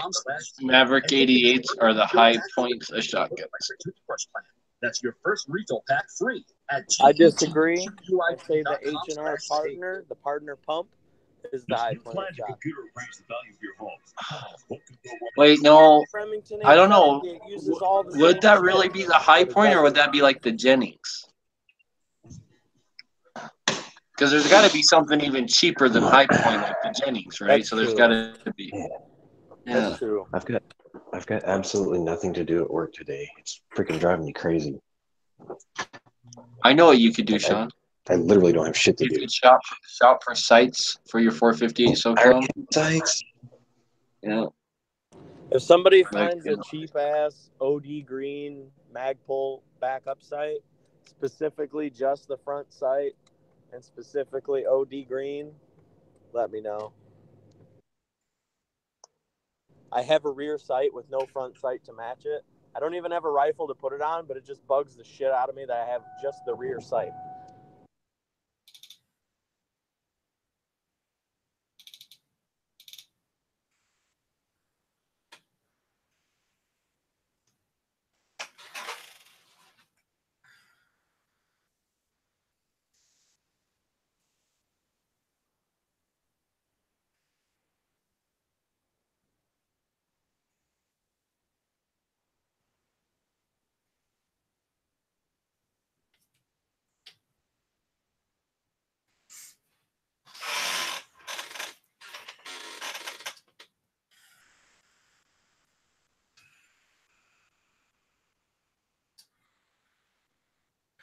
Oh, I see the movie Rudolph the Red-Nosed Reindeer's in trouble. Because it has bullying. Yeah, because it has bullying in it and verbal abuse from his father. It also teaches kids how to deal with bullying. You know what I'm saying? You can't just shelter kids from all these things and expect them to know how to handle it. That's how you get all these people screaming and crying, did you just assume my gender? Hey, every kid deserves a trophy. To deal with these questions before. We need to stop fucking trying to shelter people from things and teach them how to deal with it. All I want is my trophy for being there. Hey, Taters, is your Magpul rear sight Gen 1 or Gen 2? Dude, I don't even know. I don't even know what the difference is. Okay, so Gen 1 on the very top of it, like not like if the sight's folded down the front of it, where directly over where like the bolt goes through it, will be all perfectly smooth and flat. Gen 2 will have like a little dimple there and serrations on top, like where you can actually press down on to flip up the sight. You know, I know it has the wings on the side of it, but like if you press like right on the top of it. So Gen 2 actually has like a little serration there for your thumb, and Gen 1's just kind of all smooth with just an emblem there, just a Magpul emblem there. But if you want them to match, yeah. I'll be home in about an hour. What's the cheapest you found them for? Like $26, $27 shipped. Was that a Primary Arms on their sale? No, that was there was one on Amazon. You got to be real careful about buying on eBay and Amazon because I've gotten fake stuff from both. That has even come in a Magpul fucking package. like like for real, and the package was fake, like the cardboard with the little plastic hanger, like what you'd find hanging up on the gun shop. Like it looked real, like it was like really, really close, but it was fake, dude. I think this is an old one. It came in just like a Magpul box, the one I have. Like a little cardboard box with a price tag stuck on it. Someone gave it to me. Gen 1 and 2s both came in boxes. And so did the Pros. Yeah, the Pros and the licensed knockoffs, the airsoft versions. I can't think of the name.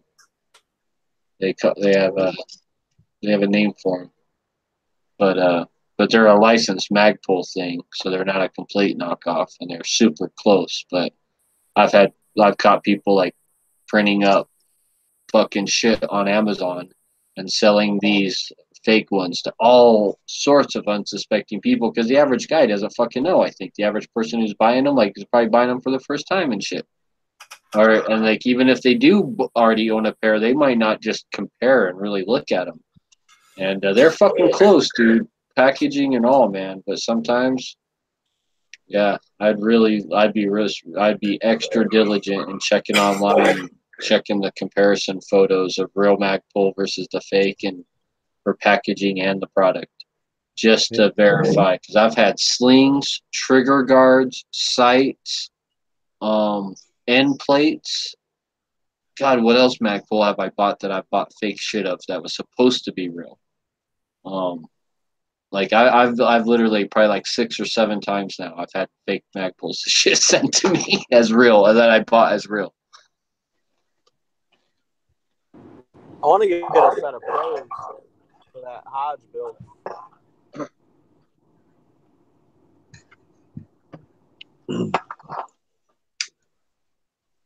I have Pros. I have one set of Pros, complete set, and then I have one that's just the rear on one rifle, and then I got the complete set on both. I think Military Arms Channel had something about the front falling apart or something, and mine hasn't yet. My front, but I could see that the front is the weaker one. The rear's pretty knockoffs or the real ones? The real ones. So I have 3 sets of Magpul sights. We're talking about the real Pros. The metal ones, the Pros. Yeah. Yeah. So the front, I think, is the weaker one. The rear is fucking awesome. But I think Military Arms Channel and someone else, some other prominent YouTuber, posted videos of their front Magpul sights just falling apart in their hands. Oh, like Military Arms Channel has pics of it on his Instagram too. Yeah. It's like the class I took 6-8 weeks ago, whatever it was. That rifle I took had the Magpul sights on it. It worked fine. Did you use them, or were they just folded down the whole time? Oh no, I used them. Okay.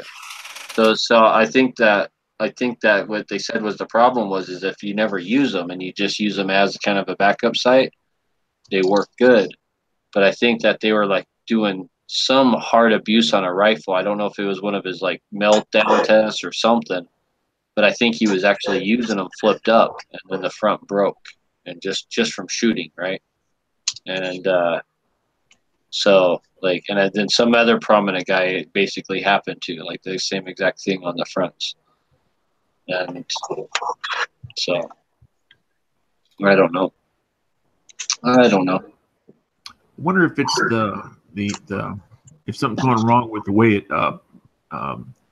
when you deploy it, then you fold it down, you deploy it, you fold it down, you deploy it. If something like that must be the issue. I have an issue with Magpul sights walking, the pins walking, and if you don't use the MBUS sights and they stay folded down, it's pretty good. When you fold them up, and this is after the sights get old, so this isn't like brand new. So this is like when you've already had a set of MBUS sights on a gun for like 4 or 5 years, the pins start to walk out of them. And one day your fucking sight's all weird and canted, and you're like, what the fuck? And the pin came out of one side and is like sticking out the other side, and you know your pin walks out. And I've had it walk out even on a 22 rifle. My M&P 22 came with mag pulls on it, right? And yeah, those pins walk on both the front and the rear sight. And then I've had it happen on a couple other older set of Those are also the plastic ones on the 1522. Well, yeah. The Well, only reason I say it's not so much the material as it is they're physically designed differently. yeah. They're literally they're designed as a backup sight. They're called a backup sight, not like a prime. They're not called Magpul primary sights, right? Or Right. Magpul flip-up sites. They're called a backup site. Like, oh, this is like emergency backup use. Like, and I think that's for that role, for being folded down all the time and being lightweight and just, you know, not a nuisance, and you know, you just don't even know they're there. I think it serves that role fucking awesome. But actually using them, because I just used those forever on my M&P 1522, and yeah, like you can't use them just flipped up, because a 22 will make those pins walk. I've been thinking about picking up a set of Knights armament backup sights too. Now I got Knights on another rifle, and those are definitely, I think, higher quality. But I have this Maytech sight here, this rear sight that I'm going to put on this mini sapper I'm building, and I'm looking forward to using that Maytech sight. Like, that sight looks, that's badass. I need to find a front though, I need a front to pair it with. I don't know what I have to make back rears on two of them, and then I didn't have the matching fronts. And at some point, I decided, well, at least might as well make sure that they match. So I took the Montec ones off and put the Pro sights on both front and back. What did you have on the front before with the Maytex? I want to say it was like a UTG kind of thing. Okay. I mean, inexpensive, cheap one. Or the guy with the gun.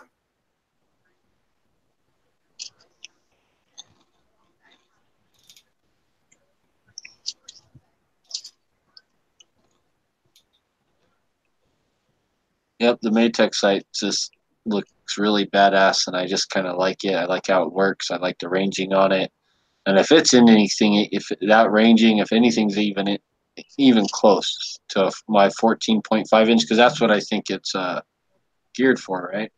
So I don't recall what barrel length it's set for. I just remember reading that it was the current Army standard issue for M4 carbine for the Army. So, and then I think they have a different version for the Marines that's for the M16 20-inch barrel. So I think they have like two different versions, right?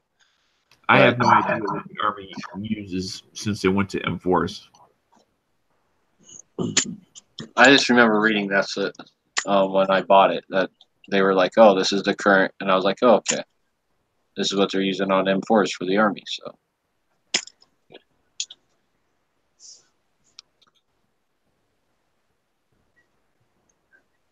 And I know I went through like some pretty stout testing too.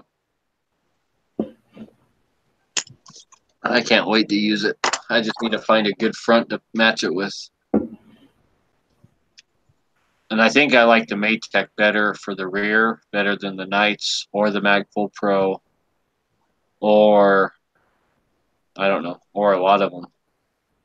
I think that Maytech's just, if it works like it's supposed to, which I think it does, because the Army uses it and it got pretty high ratings. That it was supposed to have been tested at one of the forts. Like, I read a whole thing about it, like about how they did this site, and it went through some pretty good testing, I guess. T&E testing and evaluation. Mm-hmm. I just don't have a pin front sight to put it behind on this barrel. I don't know. I might get one of those Yankee Hill machine clamp on gas blocks with the flip up front sight. Oh, the gang's all here. Is this the wrestling chat? We talking about oiled up dudes rolling around on the floor grabbing each other? What? That's what Ellis's chat's around about right now. Yeah, sorry, wrong chat.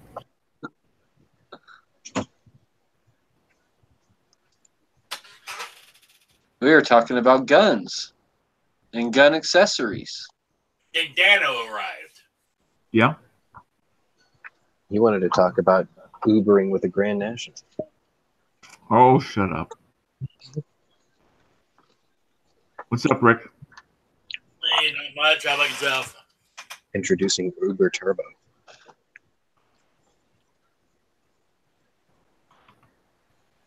Yeah, how much glue or something?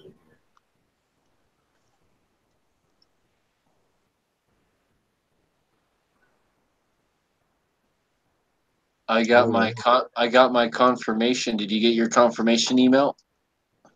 Oh, I better go check. Your payment received and everything that. Oh yeah, your order's being processed. Capital One instantly was like, "Your order has been received." So I was like, "Okay, cool." Let's take a look. When I get an email saying sorry, sold out. Payment received for your order. Nice. That means you got it. An hour They and don't 20 accept minutes. payment unless they. So, who's the maker of the one that you bought? Bear Creek.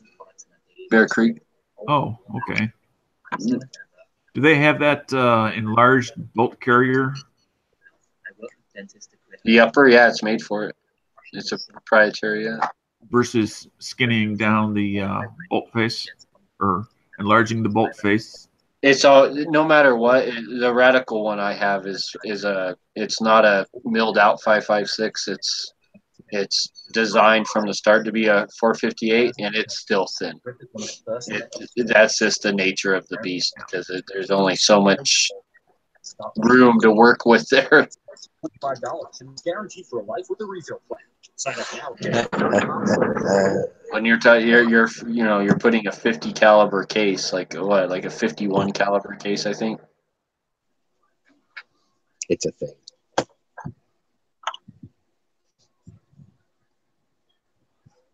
I'm gonna troll Dano.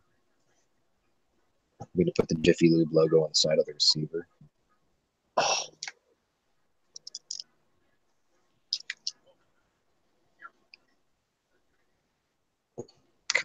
I think you should make like a Jurassic Park gun, like Yeah. I used to call my Beowulf the roadblock rifle. But then you have to go walking around like you're Australian all the time.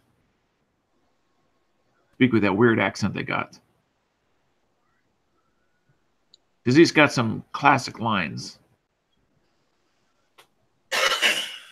Just before he gets killed. Do you think the FOCOG would stand up on the 458? Well, it holds up a 12 gauge with Magnum slugs. I don't see why not. Well, the question would be really not does it stand up, but for how long does it stand up? 87 rounds so far. It's just a fixed, it's a fixed power thing, so it's going to be pretty strong, right? Yeah. So 87 rounds is not numerically that much. 87 rounds of 3-inch Magnum shells. Okay. Yeah, quite a bit. Okay. I said my piece. I said my piece. I think honestly, I think if an optic lasts 5 rounds on my one high-powered spring-action pellet rifle, if it just lasts 5 rounds on that, it's strong and good to go.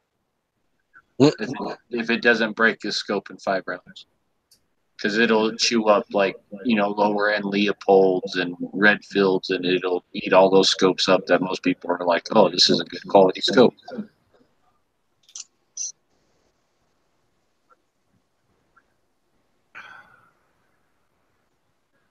And red dots. It'll break red dots too.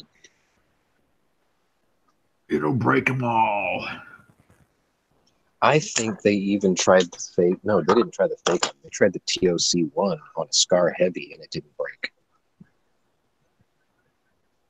I think that's the variable one, too. I think a high-powered spring-action pellet rifle is more brutal on a scope than like a 50 BMG. I'm serious. I'm 100% serious. I'm both. Yeah, they are. Their guns are always breaking scopes. There's a difference between 100% serious and 100% correct. No, he's correct. Air guns are more stress a lot of times on guns. More abusive recoil. I literally have one pellet gun here who's ate up like several different red dots and like 5 or 6 different scopes, you know, and some that were real good quality because, you know, this ain't a cheap air gun. And, you know, it ain't no joke. I'm serious. And I own a 50 BMG too. So I can, you know, I feel like I have a little bit of, you know, background in this. I really think that air gun's more brutal than a 50 BMG.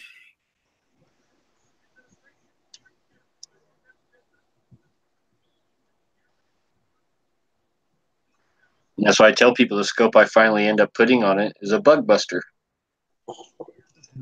A cheap $100 scope, but it's built on something called the True Force system, and that's you know that thing will work on 50 BMGs on any rifle you ever put that True Force system from Leapers on. It'll hold up on any Magnum rifle.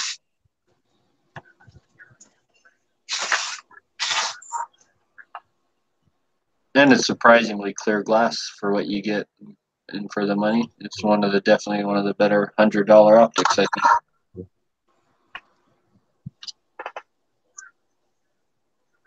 There's a reason why they call it the Bug Buster. More on Instagram. We're live on Instagram right now. Oh, nice. I don't know. Have any of you guys ever heard of the Bug Buster scope? No. So a lot of us airgun guys, we get our air guns so tuned and so, you know, down that we can do stuff like bait flies with honey and ketchup, right? That doesn't mean we always get them, but you know, it's just kind of a thing that a lot of us do, and they call it the Bug Buster because if you get a fly on your target, you can a lot of times take that fly out. And just, you know, all you see is like wings and legs on the outside of the hole, you know, and you're busting bugs. And is that legal? Used to be able to do that. Is that legal? Sky. Yeah, I'm pretty sure they haven't outlawed killing flies yet. So, but yeah, surprisingly clear optics built on the True Force system. But any of those Leaper scopes built on the True Force system for like, if you're looking for like a really good quality scope and you only have $100 to spend and you have like a Magnum caliber, yeah, you know, if you got a 300 Win Mag or just anything, a vicious spring action pellet gun, a slug gun, just whatever anything that you know, a regular $100 scope might not handle, a cheap Walmart scope or something.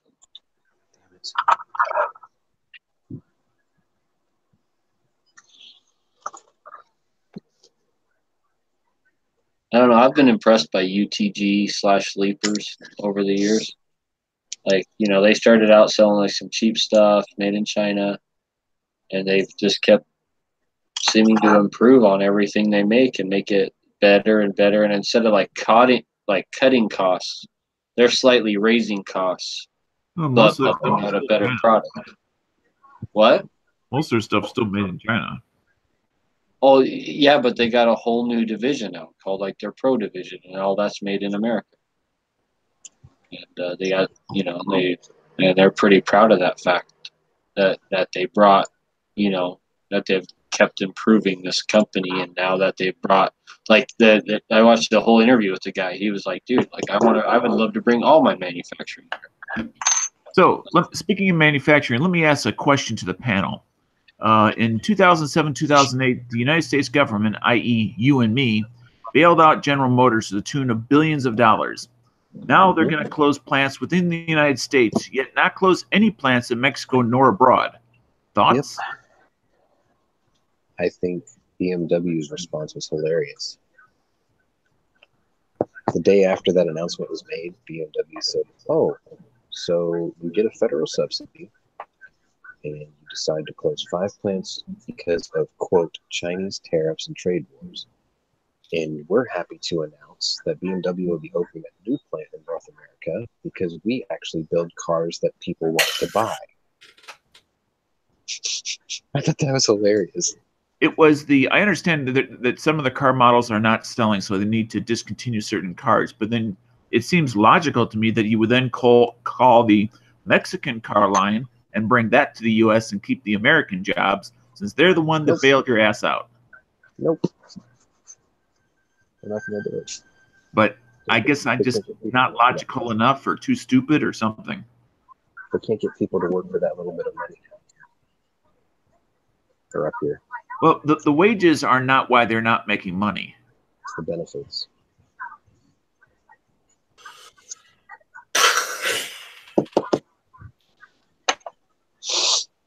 Oh, shit, I need that stuff.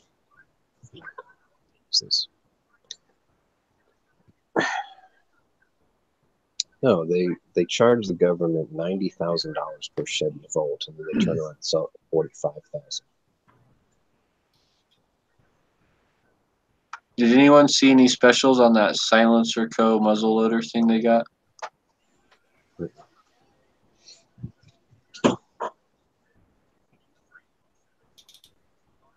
Have you guys seen that Silencer Co. muzzle loader? That comes with the suppressor, like built in, and it's not a suppressor because it's a, black powder gun, right? Yeah. And because the suppressor doesn't come off, it's like, pinned and welded to the barrel. So, like, you can have it.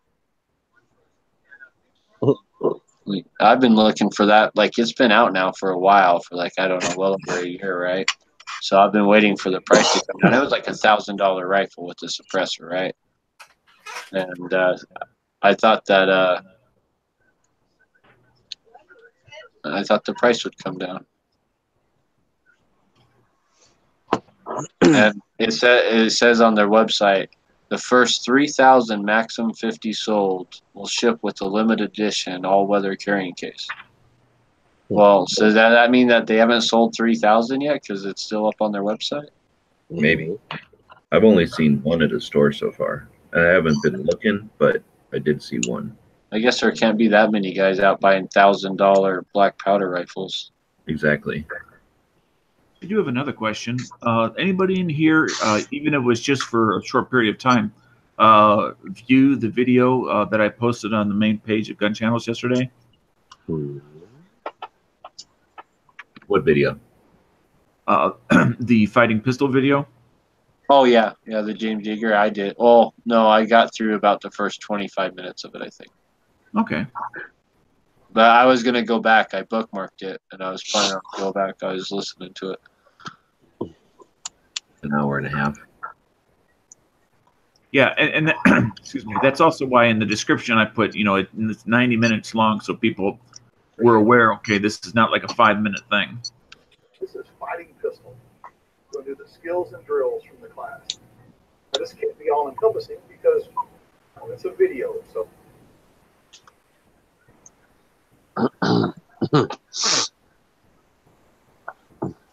So it's skills and drills, not lecture? There are short verbal discussions as to what the advantage of doing X versus Y, because again, it's an hour and a half of what is normally 3.5 hours worth of a lecture on one day, and a couple hours of lecture on the second day. And then, of course, the stuff that you're learning only on the range, those 2 days, all scaled down to 90 minutes. Question at all. So is it the lecture from the class, or is it about the drills and how-tos? So he describes the class. He doesn't offer the class. He describes the class. Oh, he's offering 90 minutes of the class. Okay. In a high quality sort of video method. I'm trying to think of how to properly describe the class. 90 minutes patchwork, like taking 90 minutes in real time and chopping out pieces and putting those together, or a compressed version? Specifically, the synopsis is edited down, not edited, but I don't know Compressed. what you call it, the story book or whatever Yeah. was custom made for 90 minutes. It's an abbreviated version of the class. I thought it, for being 90 minutes, I thought it was excellent. But then again, maybe I'm just easily impressed. Yeah, well, if you've already been to the class, then getting refreshed is one thing, but someone to understand all the nuance and everything from just getting it in a nutshell, I don't know. Oh, he clearly states at the beginning and more than once that this is not a substitute for taking training. To me, it sounded like this is the training class before you come and take the training class to train, right? Like this is like the orientation video before you go take the training class. Like that's the way I took it. But as an example, he goes through and shows you, mechanical step after mechanical step of the draw that they teach down there, and the pros and the cons of it, and then demonstrate it.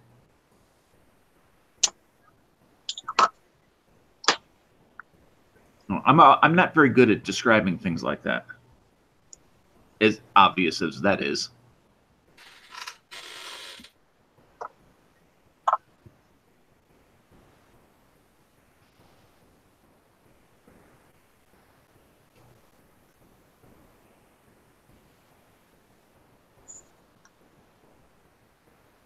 I'm gonna take off for a little while. I'll be back shortly. Yep. All right. See you later, Rick. But like types of malfunctions and how to clear them.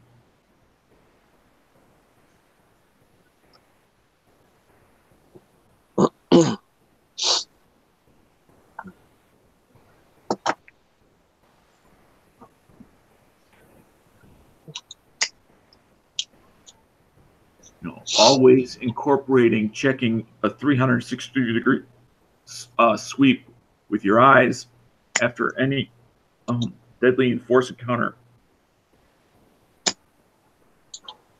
It's only got the hiccups. I don't know. You've been to enough classes now to experience different classrooms full of students, or like, other students in your classes or whatever. Mm-hmm.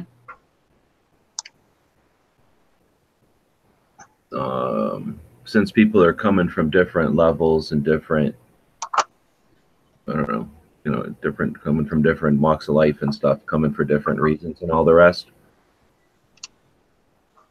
telling somebody how to do a malfunction and then, just seeing everything on a DVD or whatever isn't going to be the same experience as going to a class and the stuff that happens. Absolutely right. The stuff that happens when, like, can I finish? What the fuck? So trying to fucking state something here. You just said that you can't state it, so now I'm not even able to. So now you're interfering with my ability too. Sure.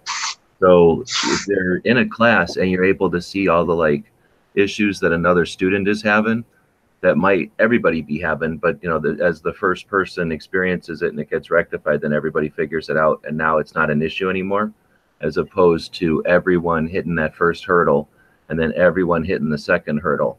So if you you've ever sawed with a piece with the actual saw, if you go really slow and try to think about it, it's never going to happen, and it's constantly getting caught on every tooth. Now, if you just start sawing like you want to be done already, then before you think about it, you're done sawing through that piece of wood, But if you concentrate on every tooth, it takes forever.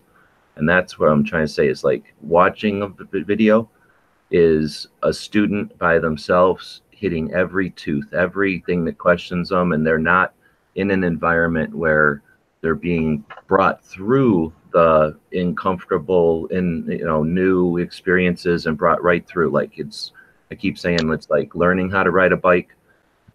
So if you're trying to watch a video on how to ride a bike, that's one thing. But if you're with your friends and you just all get on your bikes when you're little kids, and then you figure out where you're going, and all of a sudden it's about where you're going and not how to ride the bike, everybody just figures out how to ride their bikes, right?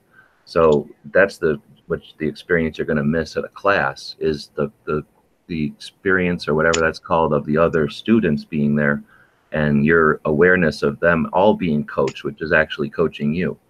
And I think it's frustrating when someone is going to just watch something and then concentrate on every little glitch and then go, oh, that's something I can't do, or I'm not going to.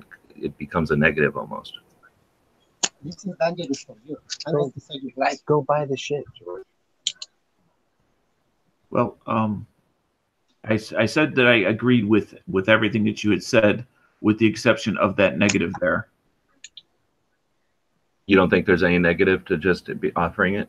Well, because he mentions and clearly states multiple times that this is not a substitute for training. This is not a substitute for being in a group of others who are at the same level, or maybe slightly ahead, or maybe slightly behind than you are.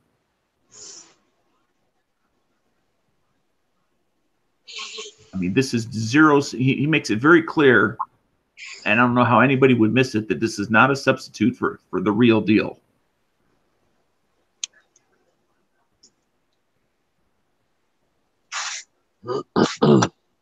Okay, so you really think everybody sits down and watches everything from the beginning to the end, concentrating on the whole thing? Like if it was important, like people jump ahead and shift and click and then make their impressions and move along. That's the fear. No, first of all, I don't have any expectations, but I would assume that since people have busy lives, and even though I stated it was 90 minutes long, that they might watch 15 minutes and then at some point later come back and watch maybe another 15 minutes, assuming that they were hooked. And then come back later and maybe watch another 15 minutes. Because I thought maybe it was, I didn't watch it. I thought maybe it was just like somebody turned a tape on during a lecture, like one of the segments of a lecture.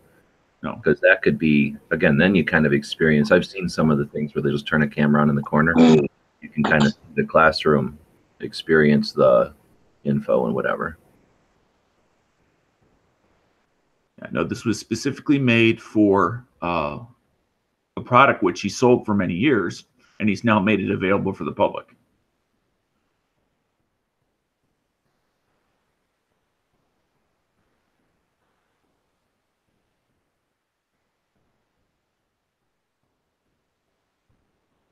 Dano's in the pocket of Big Jaeger.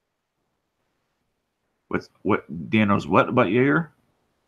I just said getting shot at point blank range. I just stated that you're in the pocket of Big Jaeger. Oh, I don't think so. Personally, we have issues. You're just mad because you got shot. Point blank. Major weapon. Why don't you shoot Dano too, though, if you had the chance? Like with simulation. The question is, who wouldn't shoot me? You're just lucky that they didn't aim for the balls, dude. Come on. The pelvic girdle, as it's sometimes referred to. The meat and two veg. All right, Dano, go buy that 458 SOCOM up now. Well, I got the money I got left. I got to spend on. I need to pick up some things for my son. There's only one left. Well, it's going to go to somebody else. Buy it for the son. So, can I get a brief synopsis out of somebody that might know more than I do about that bill in the House of Representatives that's like an anti-AR put a gun together from scratch bill? It's more than just that, but yeah.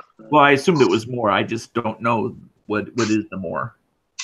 Everything, dude. Like it'd be handguns, like ARs. It'd be just all sorts of guns, right?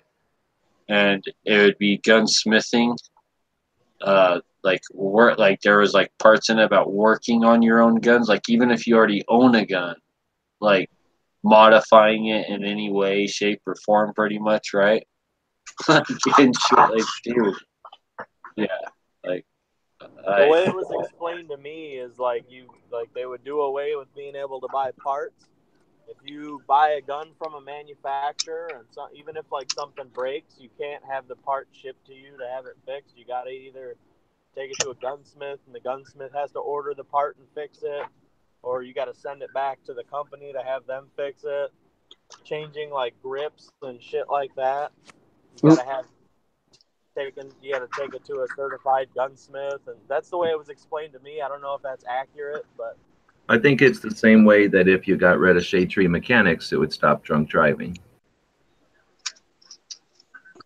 no, it would help way more than stopping Shade Tree Mechanics. It would stop people from their gender being misidentified. It would stop like pollution. That's a good point. I can't even think about all the exhaust gases being released by all those guns. Save the polar bears. A lot of times those gun people will just pour the hoppies into the environment because they like the smell of it.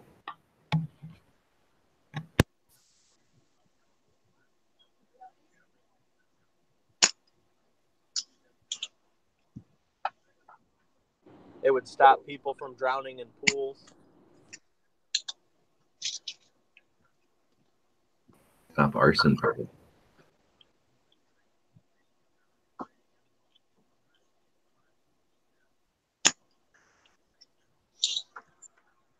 So the Supreme Court took a new class picture today.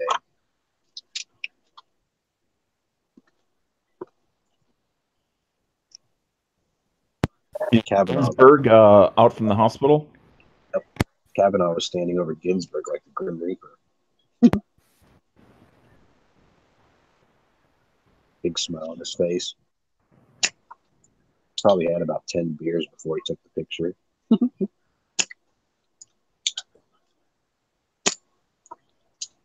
Why does Ginsburg get to sit in a chair and everyone else has to sit on a bench? What makes her so special? She sits on this big wooden chair. Woman privilege? No, because there's 3 women on the court. Actually, there's no women on the court. There's Jabba the Hutt, the Crypt Keeper, and I forgot what the other one was. Kagan. Sotomayor looks like fucking Jabba the Hutt.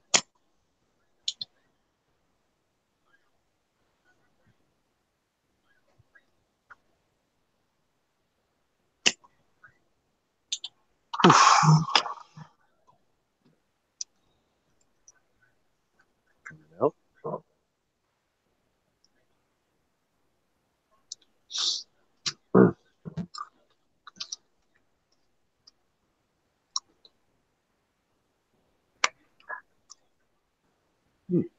Easy.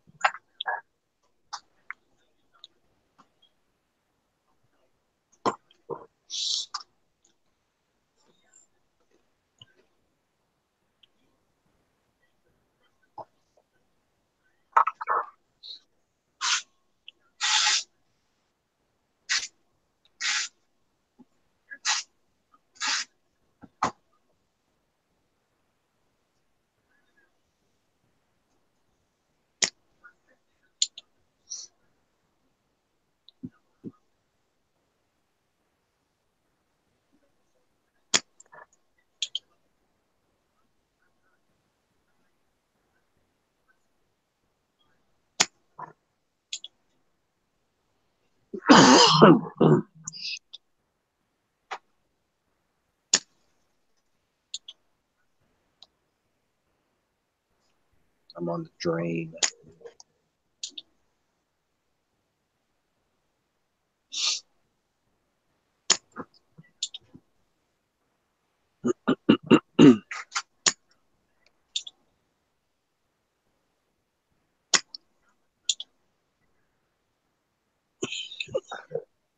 All right, I turned off Instagram because you're being boring. 34 people watching on Instagram. I blame Dano. Why not?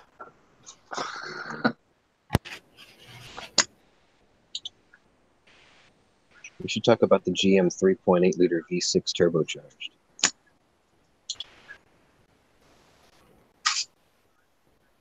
Behind a turbo 200 R4 transmission. That's so 1987. Yeah, it is. You gonna put in that bid for the sequential set? I sent you that, right? There's a guy who's got a sequential set of Grand Nationals for sale. Two.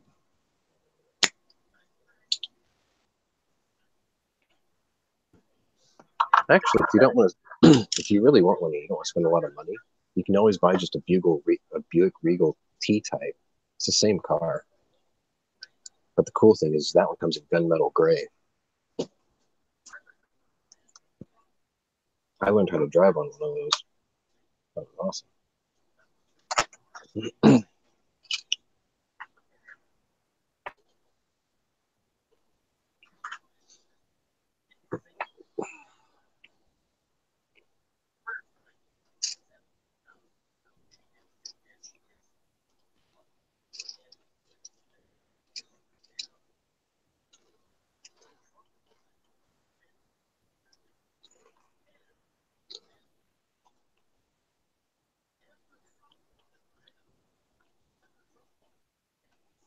The Justice Department today awarded $17 million to the Las Vegas shooting survivors and first responders and taxi drivers and coroner staff and medical personnel and others who helped concert goers.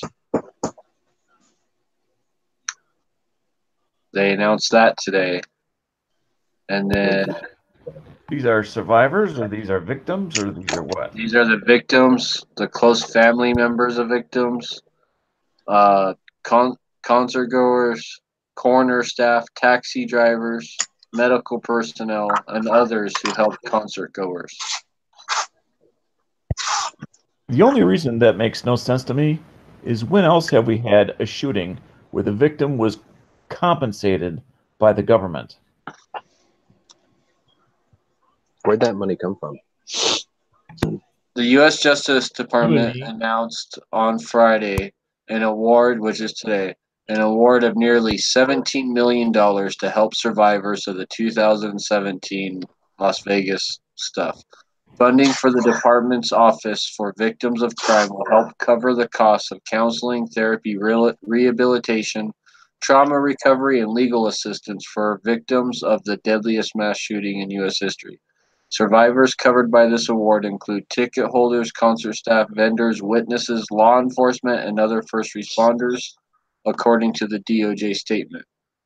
The $16.7 million award will also support close family members, medical personnel, coroners, staff, taxi drivers, and others who helped concert goers, according to the statement. While we cannot undo the harm that has been done, this Department of Justice is doing what we can to help Las Vegas heal, Acting Attorney General Matthew Whitaker said in the statement.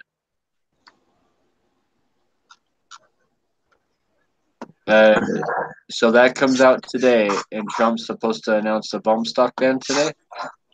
I mean, is this not unprecedented, the way they're doing it and why they're doing it?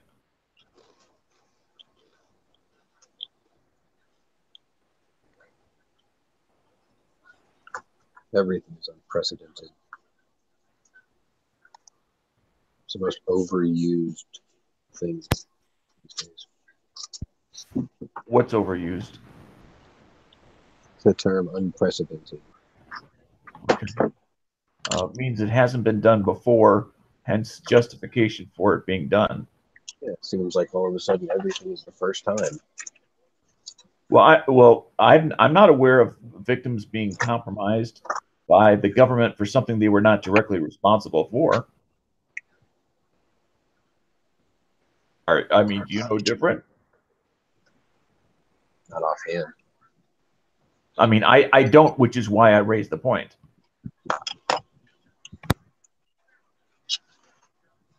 And I also don't mean people don't need some sort of counseling and help. That's not what I mean either.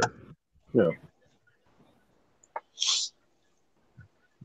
There's definitely a time first. Bump stock owners will be required by the Justice Department to destroy their bump stocks or surrender them to the police and will be given a 90-day window to comply.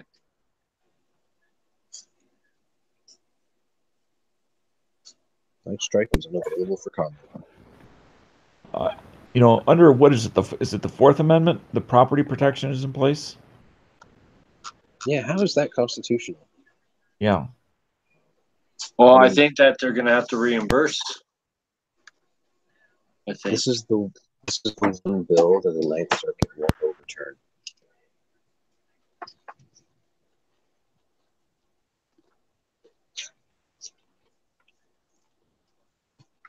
Funny. When they told everybody to get rid of gold, they didn't reimburse it, did they? They told people to get rid of gold? It's in 1933.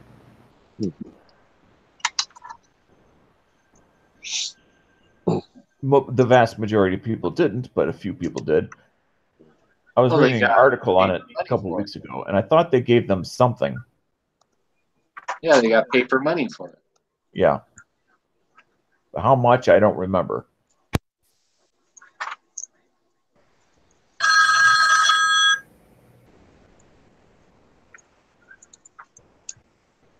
Was that at the time when they actually had gold certificates that were like dollar bills that were painted in gold instead of green?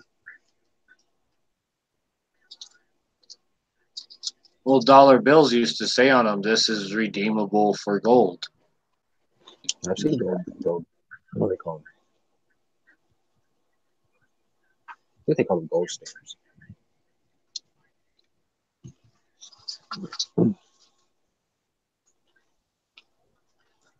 When they were dollar notes, right? The note was redeemable for gold, and then it switched to the what do you call it? The Federal Reserve, and now we have legal tender, which is tender. Green.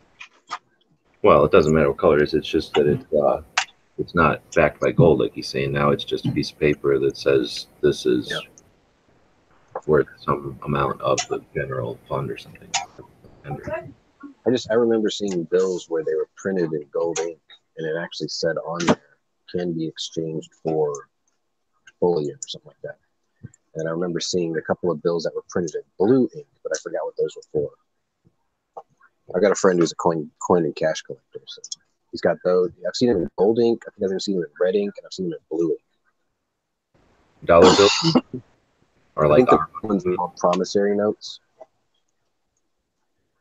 I think the blue ones are promissory notes. And the gold ones were, I forgot what they called those.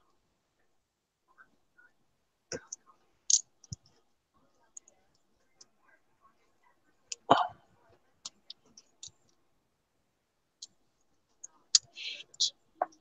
Man, I am hopeless winding cords right now. Try this again. Start from the beginning.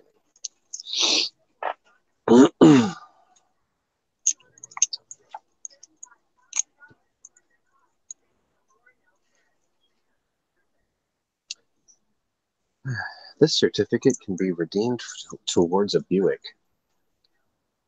It's a black bill with a Jiffy Lube logo on the side.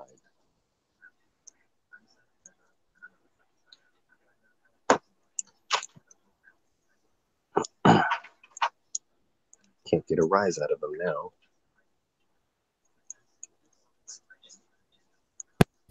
Heard you.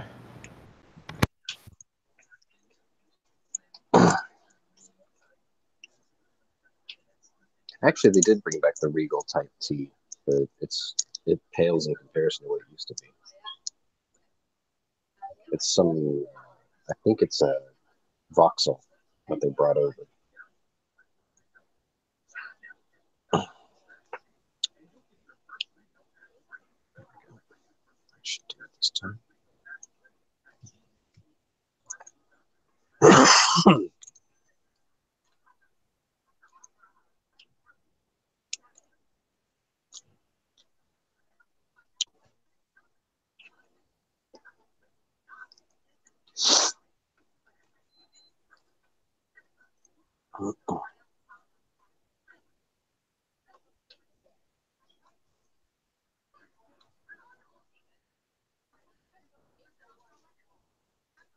What? Old Navy's still around? Holy shit.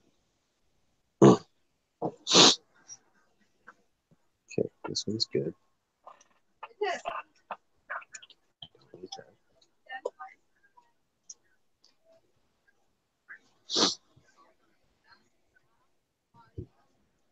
There was just a big earthquake up by Anchorage, Alaska.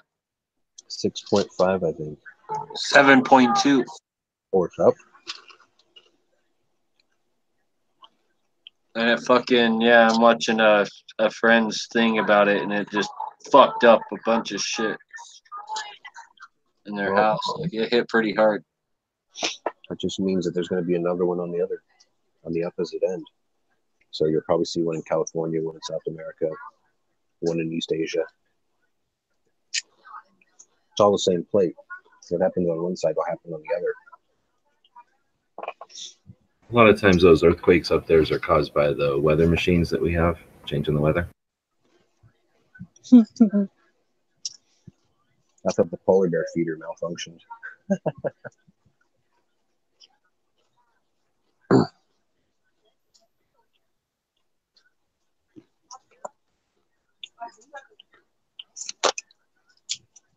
This is no good.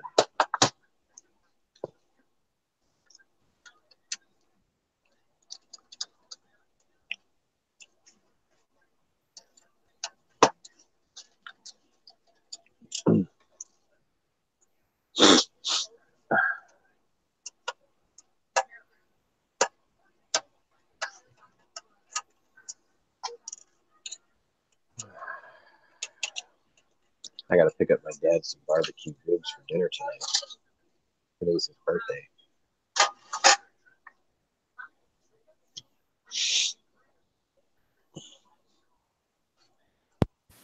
Birthday?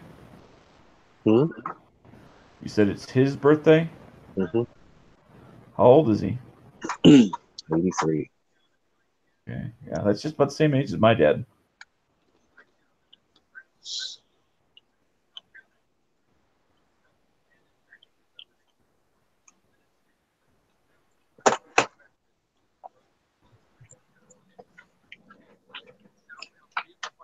And a 12-minute drive from downtown. I'm Sky Mike at the Gulf Coast Windows.com 24-hour traffic center.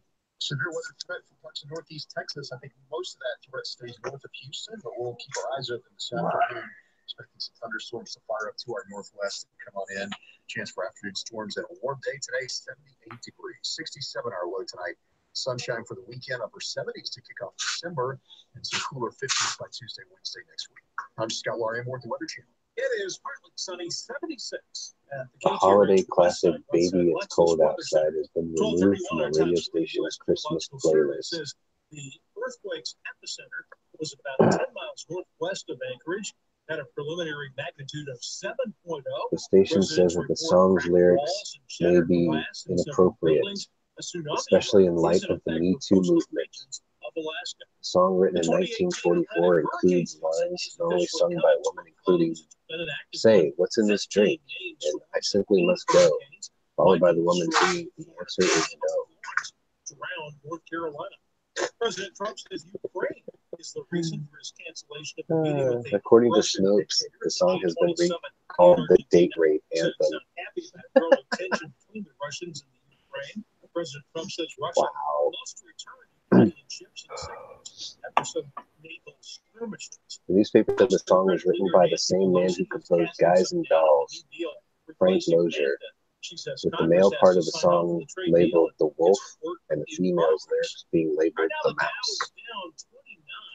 Good God, man. We're getting retarded. 27. Our next update is that nothing is appropriate anymore. To hell with tradition. Let's just start new ones. Lately, it seems like everything we use every day is getting an upgrade. From the bed we sleep in to the razor we use when we wake up. But we've neglected one of the more important products in our daily routine, that old, worn-out toothbrush. Lab-grown meat products have quietly been approved by the FDA and USDA. I work with dentists to create a better electric toothbrush that makes brushing more simple, affordable, and surprisingly enjoyable. It has sensitive sonic vibrations that are pretty sure the Chinese. Trump has 56 million followers on Twitter. That's a lot. I mean, I can't imagine how much any traditional TV place has even a bare fraction of that. What did Obama have, or does Obama have? That's a good question. I don't know. Let's take a look.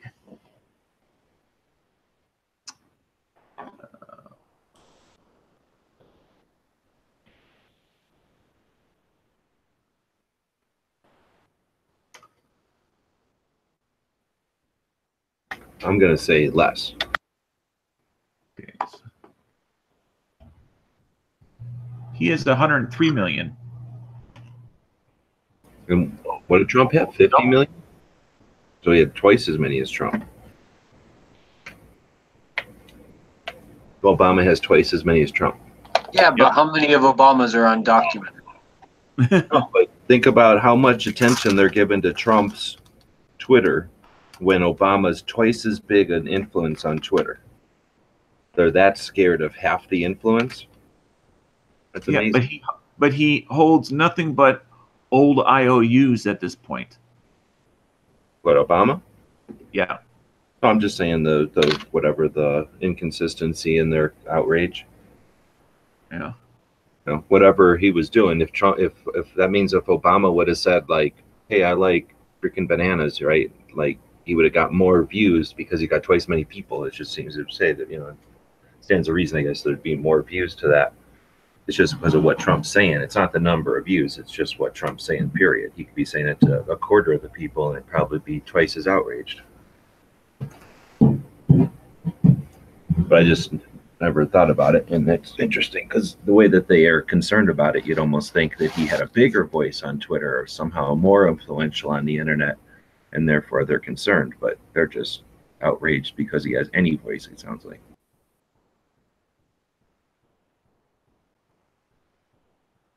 I guess the fact that he's using Twitter, period, instead of just having it go outsourced to some campaign, you know, task or whatever to somebody else. Probably what bothers him.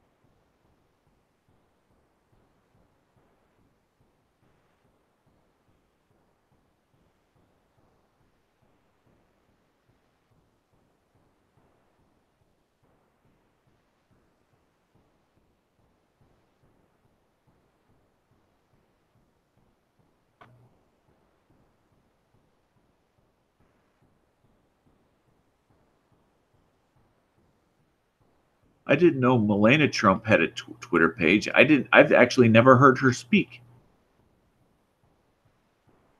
Is that the wife or the daughter? The wife. Ivanka is the daughter. She has one hell of an accent. Yeah, I watched her do something one time because I never listened either. I don't seek it out or anything. I was watching something and she came up and she's super eloquent. She knows what she's talking about. She's super Oh, yeah. smart. She's the new Jackie O. Totally. Did Jackie O do anything besides wear fashions? Yeah. Yeah, she was like a woman's rights advocate or something like that. She was an ambassador for a bunch of stuff. And she's a hardworking woman. Matter of fact, the president of GIA made a special Cadillac just for her. Gorgeous car.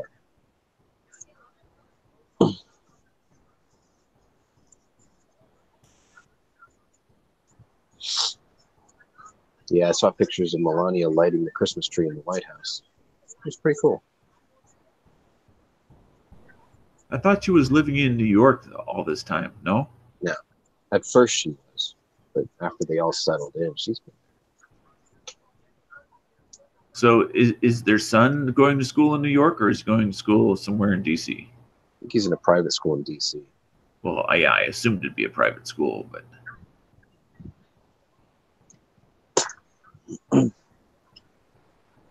Baron.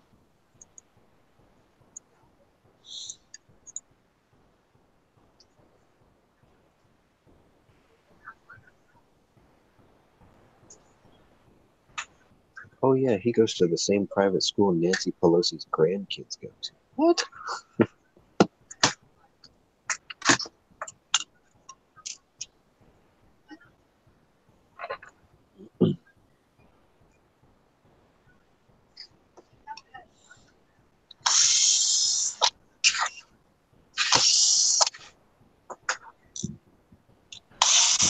Emergency I'm response. getting ready to leave. Well, Gotta get a new battery.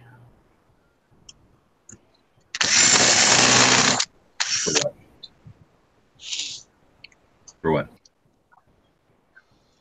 My battery's dead. You mean the vehicle? Yeah. already? It's just over 4 years old. If you want, I'll have Rick's nephew come over. That's okay. Man, I had an AGM battery in my Tuesday. He said Tuesday.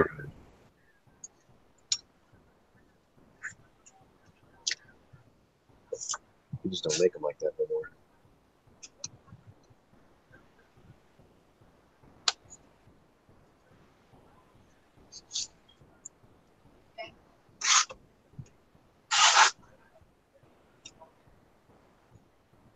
I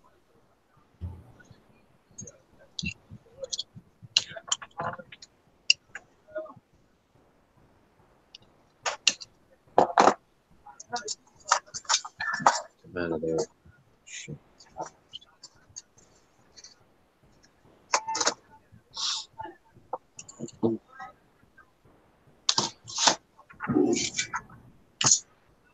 You're definitely nearing somewhere.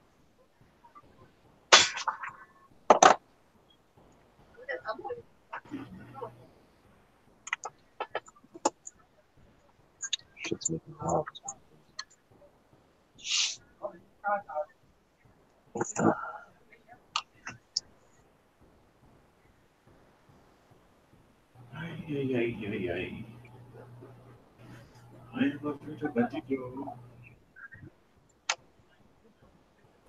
Get a gel battery this time, Dano. They last a lot longer. Get a what? A gel battery, an AGM battery. I could have sold you my battery when I was up there. Oh. Got most of its volts. I didn't know it was going to suddenly start leaking out of the post.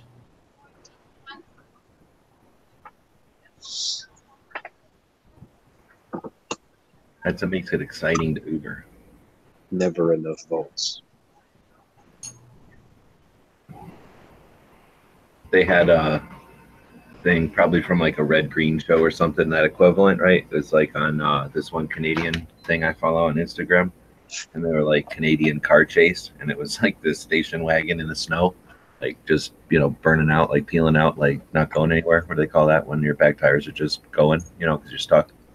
And so it's this station wagon, just it starts out focused on the back wheels, and you can tell the car's stuck, and then the guy gets out of the passenger seat and he runs around behind it to like push it, and then one car length behind it is a cop car with the same situation, and then the one cop jumps out the passenger side to push on the cop car, and then it says like Canadian car chase.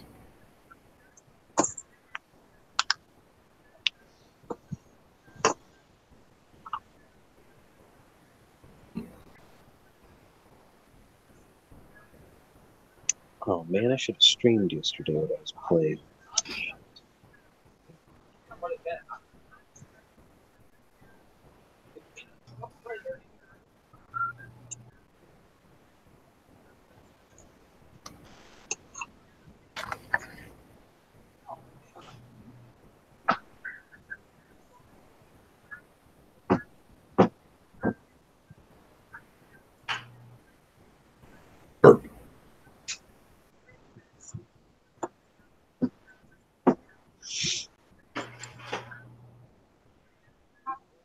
They just banned guns in San Antonio, Sean.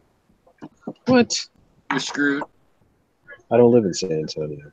Only Edge does. I know, but it's like a disease, dude. Once it affects your fucking state, it just keeps spreading and spreading. How do they ban guns? Dude, ask Colin Noir, dude. He's talking about it on his Instagram. He doesn't know Edge. So, and it's not really guns, but it's gun shows. So they're banning gun shows in San Antonio. But still. Well, we have too many down here in Houston, so that ain't gonna happen. Matter of fact, there's one tomorrow, which is where George is going because he wouldn't buy that 458 upper because he's a pussy. He doesn't make girls' panties wet. Oh.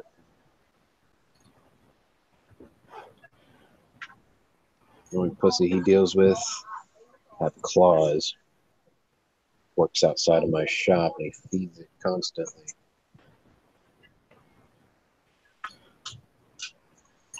There's only one caliber that's able to give a girl an orgasm in the AR-15 platform, and that's the 458 SOCOM. So just tell him he's never going to be able to satisfy a woman. 50 Beowulf.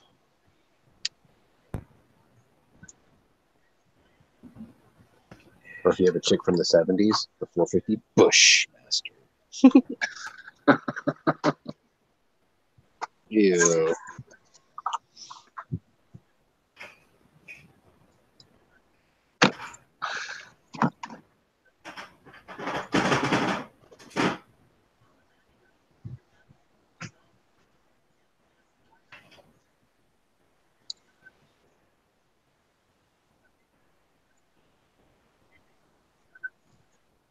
What?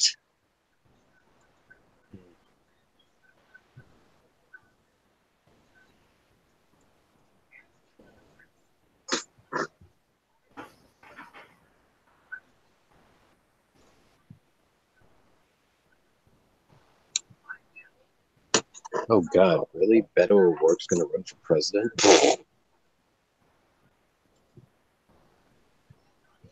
Bet he's gonna try that. I visited every county in the country. Bullshit. He didn't fucking visit shit. So I got breaking news. Evolution Weapon Systems just finally released a project that they've been working on and given little teasers about. Now you can take any AR-15 and take the buffer tube right off of it. You don't need a buffer tube for your AR-15s at all anymore. At all. No, you just screw in this little cap that sticks out like half an inch, and that's it. And the special bolt carrier group and spring system that all fits That's inside. been a problem? Huh? Has that been a problem? They've been testing and evaluating this for like a year. Like they've been teasing this for a year, and they just finally released it just 6 minutes ago. What it was. Like it's big news for like guys like me. Like I've been like watching this pretty closely. So most of us figured out what it was, like what it was going to be at least, before they came out with it. But now we're actually seeing the final pictures and design and everything. So this means you can take like the SIG MPX stocks that just clamp to a Picatinny rail, right? But like the stock, and you can just put an end plate that has a SIG MPX stock. So now you have a skeletonized like SIG the MPX or an MP5 stock or folding stock, right? With no buffer tube or spring or nothing running through there. So it's not like a Law Tactical where it's going to be, you know, you got moving parts running through there. Let's see, it's going to be about $360. Yep.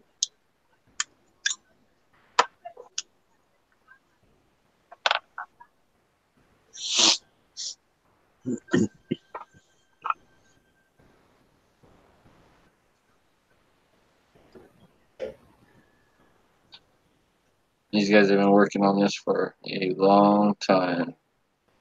Since May of 2017.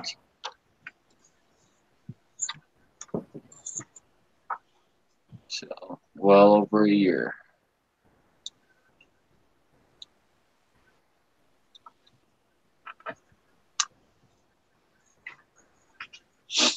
So it's even smaller than that proprietary buffer system that Troy Alpha uses? Oh yeah, there is no buffers. The buffer system is all inside the upper now. There is no buffer tube. Like there is no. Yeah, it's literally you can have a 7-inch. Like it literally sticks a half inch past the the tower. So your receiver extension tower sticks a half-inch past that is all. I So wonder it's how like come no one's thought of that before. they literally took a bulk carrier group and made it super dense and heavy and cut it down, and then I think they're using like a silent capture spring inside the upper. Right. So I think this is going to not have like, so it's gonna kind of avoid your forward assist unless they incorporated that into the spring system. The spring system, that's really the proprietary part, and they're not releasing pictures of that yet, and I understand why. Right, because they're still waiting for patents to come back on it. What But if we just take a piston upper and wrap a coil around the piston to pull the piston back forward? That'd do the same thing. I'm guessing it's just a shorter silent captured recoil system, and then it's just literally a shortened BCG. Yeah, see, I would have wrapped a coil spring around the piston on a piston upper. I'm out. Catch you guys later. Just snap it forward. Later, Dan. Dano don't like your crazy ideas for AR-15s. I like additional receiver extension.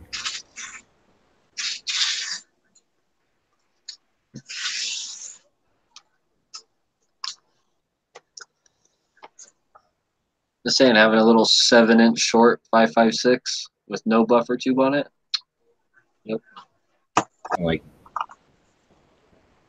so where does all that force go that was there a minute ago? Like they magically remove force? Every other thing that used to do this used to rip threads off of the lower, right? So are they putting all that force into the threads of your lower on that weird like extension arm? Whatever you want to call that. I'm not saying it works. I'm just saying this. Me and a couple of, like, a lot of people, like 5,000 people or something, have been following this company, and apparently they've been doing their T&E for like the last over a year, and they finally got their system down to where they're like, hey, today we're open for business. We're taking orders. All right.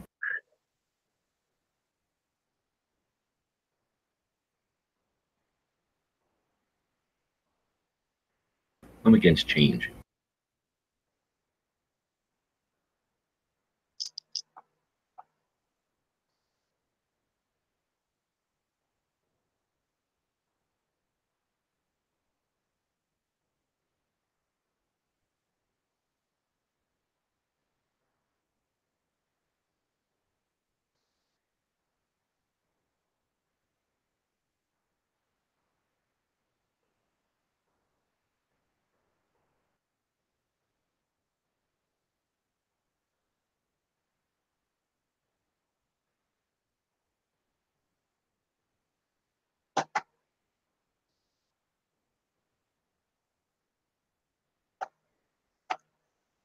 It literally looks like they just cut a bulk carrier group in half. They cut the whole back end off of it. Is all they do with the carrier, and like I said, they're not showing their recoil system. So There's been things that used a really short recoil, receiver extension, I mean, and then screwed around, put all kinds of weights in the springs. And then I've seen things where you kind of break a bulk carrier, sort of slice it, but they're still there. And then they added a shit ton of mass to it, basically. So if I remember right, the one I seen was like longer than a regular receiver extension, and then it was two pieces. So that, like, imagine the front piece could move and still move with the carrier and everything, and then the other piece was there to like cause, mass, lose energy too. I'll screen share a picture. Yes. All right, let's see here. Turn my bandwidth up. Share. All right. So, like, here's it all in a rifle with a SIG MPX stock. And there's one with just the end plate. So it maybe sticks out an inch past. Right. So that's it right there. Like that's all there is to it. So, which I find that part's cool. Here's a picture of their carrier. So you can see it's cut just right there. So that's super scary. So that means that that's cut so that it can go back. So it has to be some kind of massive spring inside the carrier channel. Yeah, that's what I think, like a silent captured spring type system. And then all that pressure is going right into that cap. And then that's all on those threads back there. So it's that piece of aluminum on a weird tweaky angle and threads. See, they've been posting these teaser pictures for like a long time. Back in August 2017, they've been T&E in this system for a long time, trying to get it down. Yeah. Right, and they've been testing it in several different rifles here, like, you know, in different guns and different barrels. So I think they've been trying to do a good job of getting it to where it actually works. And now it seems like they're at a point to where it works good enough to sell it, maybe. Like, we'll see, I guess. I'll start hearing reports about it soon, because there's some big people, like, when they came out today and said, hey, we're doing end plates, like the Gatman, and, like, there were some other people on here already saying, like, oh, like, I'm down. Like, I'm going to buy this. So there's people out there with big bucks that are going to buy it, so I'll see what they say. But if it works, if they figured it out, I'm all for it.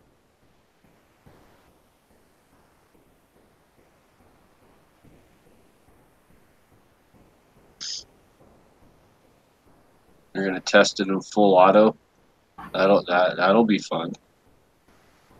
The shortest AR-15 BCG platform.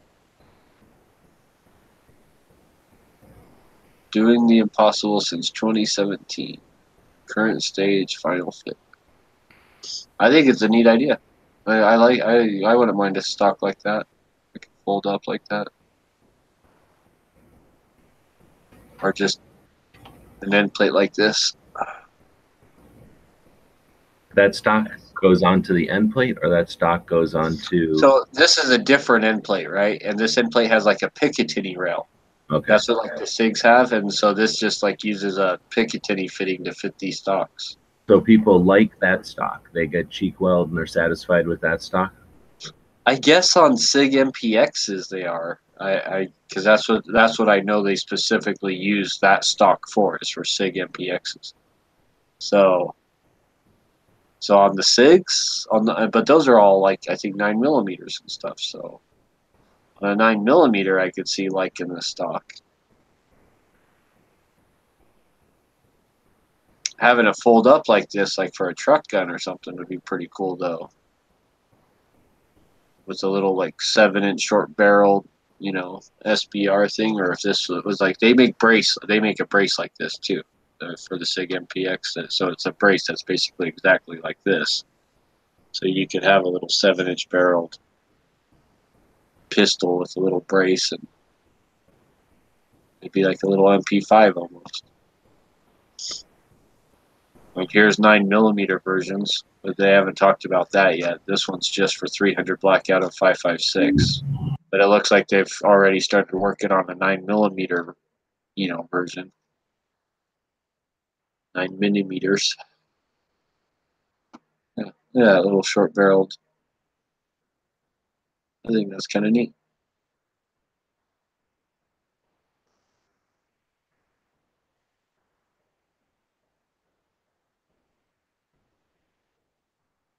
As final testing comes to an end, we are pleased to announce pre-orders are just around the corner.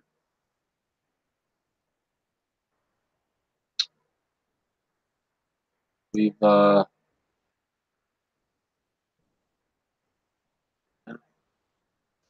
Springco USA follows them. Maybe they use some kind of collaboration between someone who's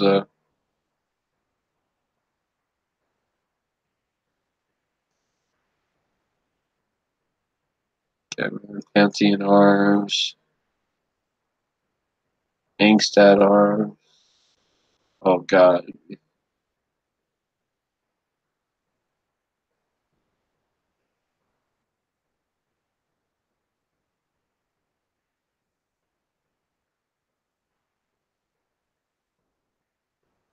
You got some big names following them on social media.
Oh, and we're gonna take this moment to say goodbye, Mr. Knives.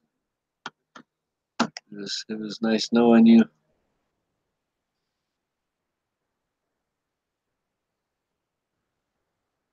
We'll keep you in our thoughts and prayers.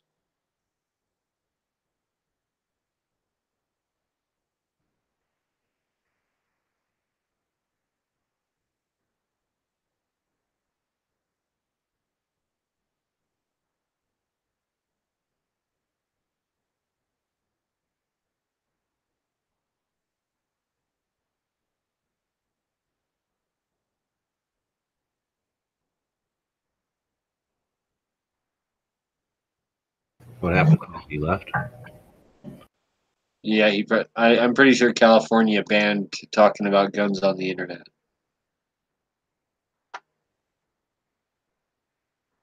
So they cut his internet.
It's lasting a long time.